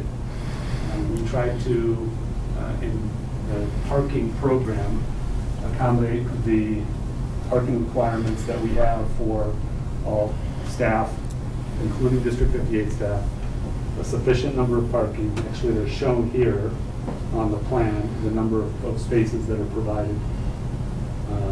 So in that southwest corner, is that suggesting that's for staff parking only? The southwest? Yeah. This would be public parking. So public parking in this area. Okay. Public parking here, including handicap accessible parking spaces. And then the staff parking for the village and District 58 administrative staff would be in this portion of the parking. Second, smaller point, that in the northwest corner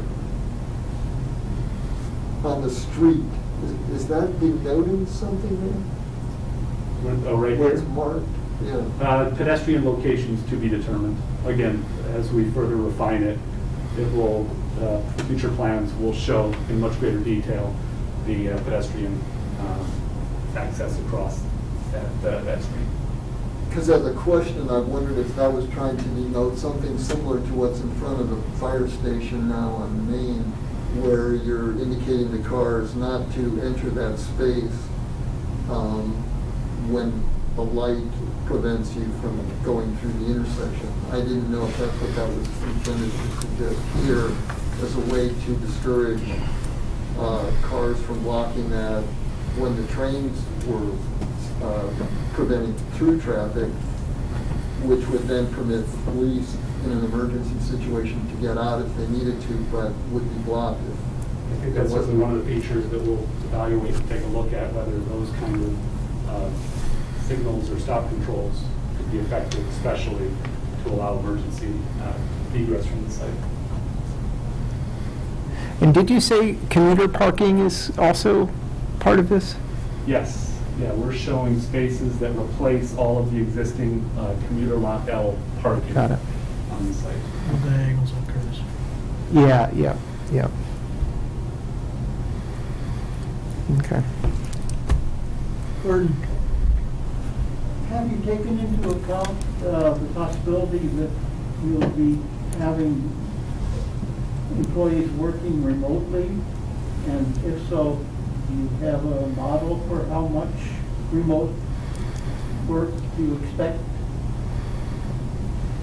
Well, we certainly did during the early stages of the pandemic, and we have the ability and flexibility to allow employees to work remotely when necessary, when the circumstances of their job calls for it.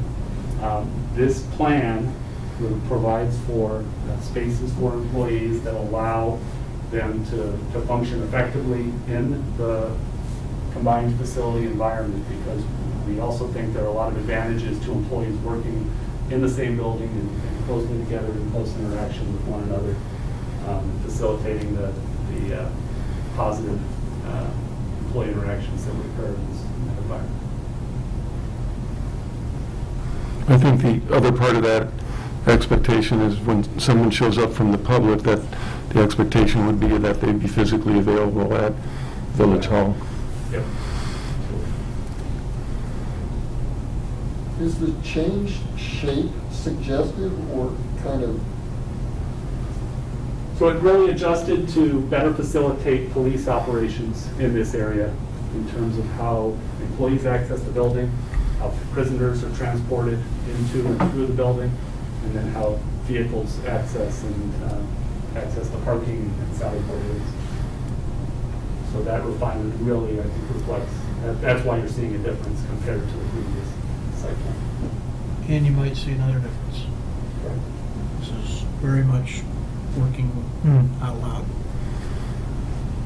Yeah, that building shape reflects our best design so far on floor plan and stacking, and as we go into schematic designs, as floor plans and stacking change, and the footprint changes, and so does the site plan as we move through the process. Do you want to continue? I certainly will. So now we'll move along to some discussion of building exterior elevations. The way that we're approaching this topic is that we have a much longer list of objectives here. I won't read through every single one of them, but I'll give you a minute to digest what's up here on the board, which we believe reflects the approach that will allow us, working with the design team, to most effectively design a building that meets the council and community's expectations. And we've already begun some initial conversation with FGM Architects based on that set of objectives. And what I can show you are some just existing building attributes. So based on some of those conversations, we asked the architect to provide some imagery of existing buildings. Some of these are recognizable in our downtown. Others are municipal facilities elsewhere around the country.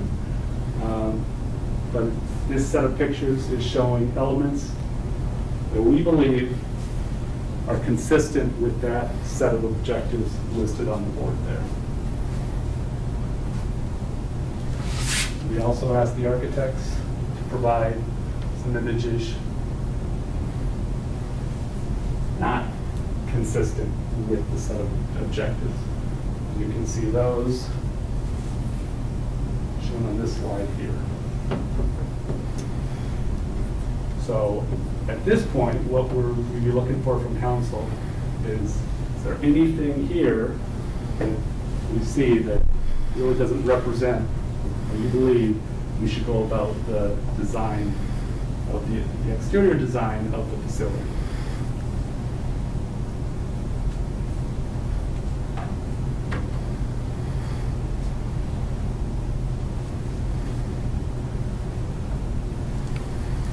You have to answer any questions or Comments from entertain any anybody? comments. I believe those elements capture what I was thinking. Yeah, I think it's pretty much nailed it. I think those are good guiding principles around the design, so that's fantastic. I agree completely. And there's nothing I'm seeing on the screen currently that would cause me to have any second thoughts. This is my building exterior.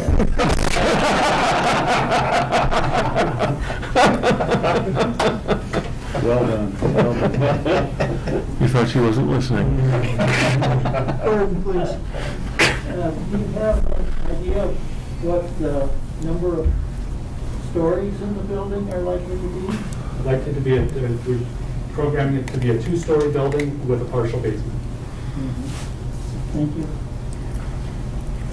Yeah, I just, maybe one other thing. I'm often impressed when architectural design has elements that are nods to the history or tradition of a town. Those are oftentimes subtle, but I think they sort of make it unique to the village. And so I maybe, just as an additional thing, to look for ways to add character to the building that is, indicative or presents some of our history or what we think is our vision for our village, or what we've looked back on history to say. I think that the nod to the village is probably the best way to express that. So I agree, and Yep. in fact, the architect has already inquired about issues of topics of historical significance Yeah. that they might Yeah. might inform their design of the building. Yeah. Absolutely. Rich? It's totally an ancillary point, but I think when we decide on the architecture as the look of Downers Grove, my idea was to have gateway signs that would match that architecture. And then I've been told there was a wonderful design, I don't know if it was a design contest that had other wonderful ideas. I'd love to see those someday. I think we should resurrect that. I don't know if funding that would come out of this building fund. If we decided that it should look like the building, I think that would make sense. I think that they're long overdue. If there are other designs that don't necessarily have to match the look and feel, I'd be interested to see those as well. Sure. Gordon, go ahead. At an earlier time, there was discussion about trying to combine public performance and other public amenities into the village hall when it was redeveloped. But my reading of where we are right now is that's not part of this plan. Even the council chamber probably will not be available for general public use in the evening.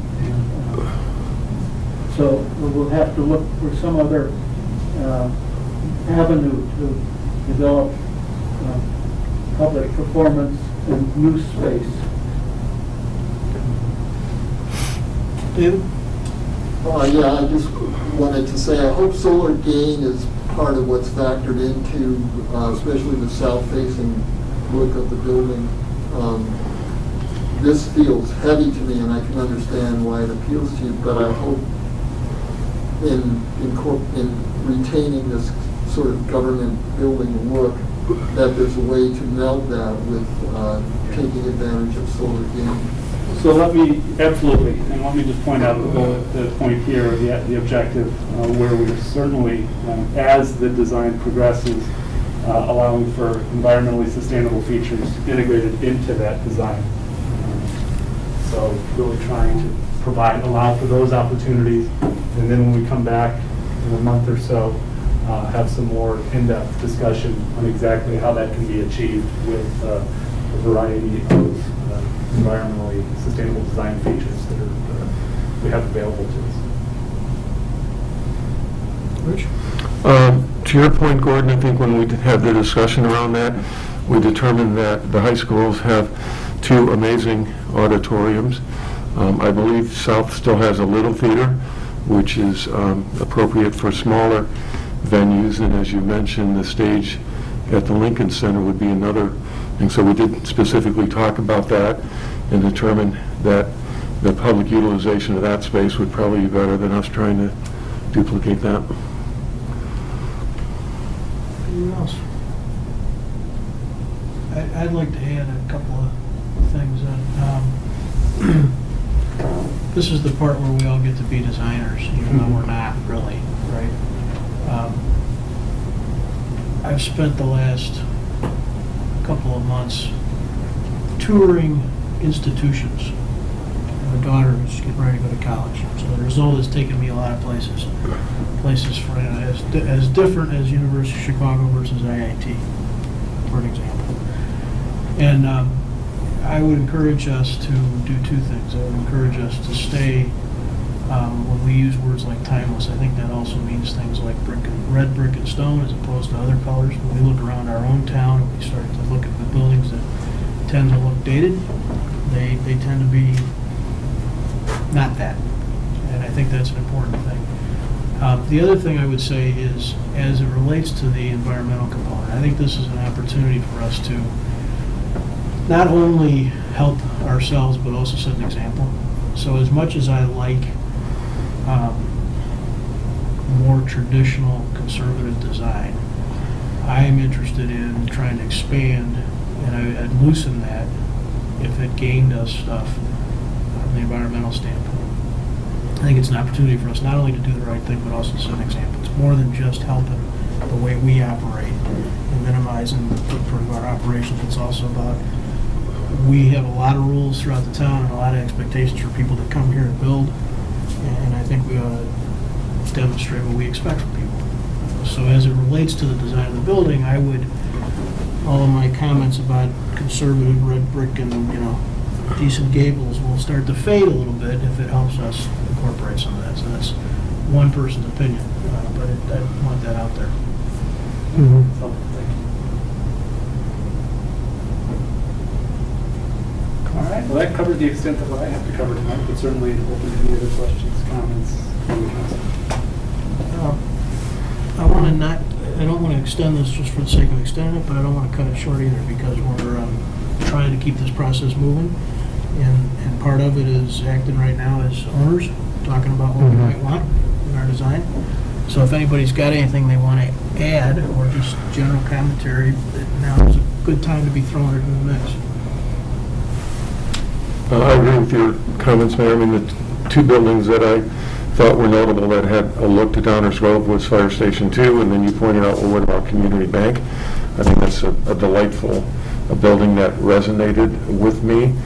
I don't mind borrowing design conflicts if it helps create a sense of that, you're in Downers Grove and this is what we look like. Totally agree with your point. If we need more south-facing glass to get passive solar, and then certainly the nod to that. I would like to remind people that we've not been presented with the sustainability features. It will be presented according with the cost for each one of those. So in my view, this council is still very committed to come up with the most sustainable building that we can.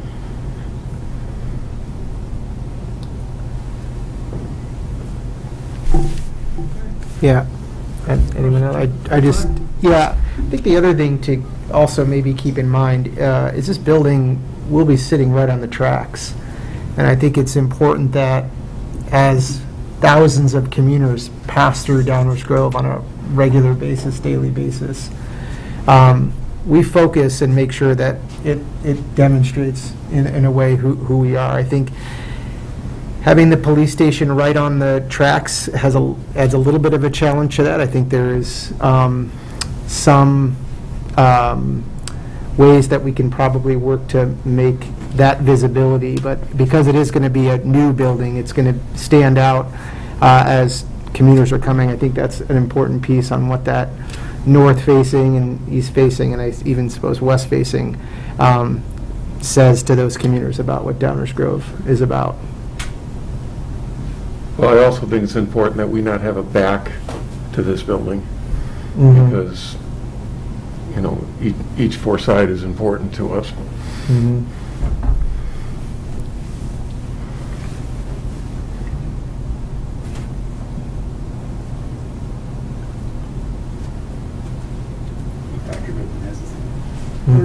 In the past, we've used the campus here of the City Hall and the City Garage as a site for mounting aerials and transmission augmentation. And it doesn't sound like that's going to fit in with what you're talking about for the image of the village. So I think that's something you should consider. Is there another site, maybe over at Public Works, where you would be more comfortable with that kind of function? I won't try and describe it, Gordon. It's a good point. It's also one that has been really extensively, in fact, it was one of the first things that was really extensively studied so that we really understood what freedoms we did or didn't have in that regard. I would leave it to those who actually have the details, but I know we've all talked quite a bit about that. It was one of the first things we got into. Nobody really likes it, but we don't have ultimate freedom in where that stuff sits. So there are some constraints that we're working around. So just to put a finer point on that, many of the communications housed in the existing tower are necessary for police operations and have to be proximate to this building. And if you take a real close look at the both conceptual site plan and now preliminary site plan, which Mike will put up there, it shows that the existing tower will be replaced with a new communication tower and located on the far northeast portion of the site represented with the green dot. I believe it will be less intrusive than the current one. Thank you. And the other thing to note is we're pretty much stuck with fleet maintenance being in this location for the foreseeable future. We looked at alternatives. We looked at some joint government things, perhaps with the Park District and Public Works. They have other plans in the, not Park District, but the DG Sanitary District, who owns property. So that was thoroughly investigated, and sometimes you come back with the answer, no. So that was disappointing to me, but I moved on. Kind of. Well, okay, mostly. I could bring out my schematics if you want. All right, I think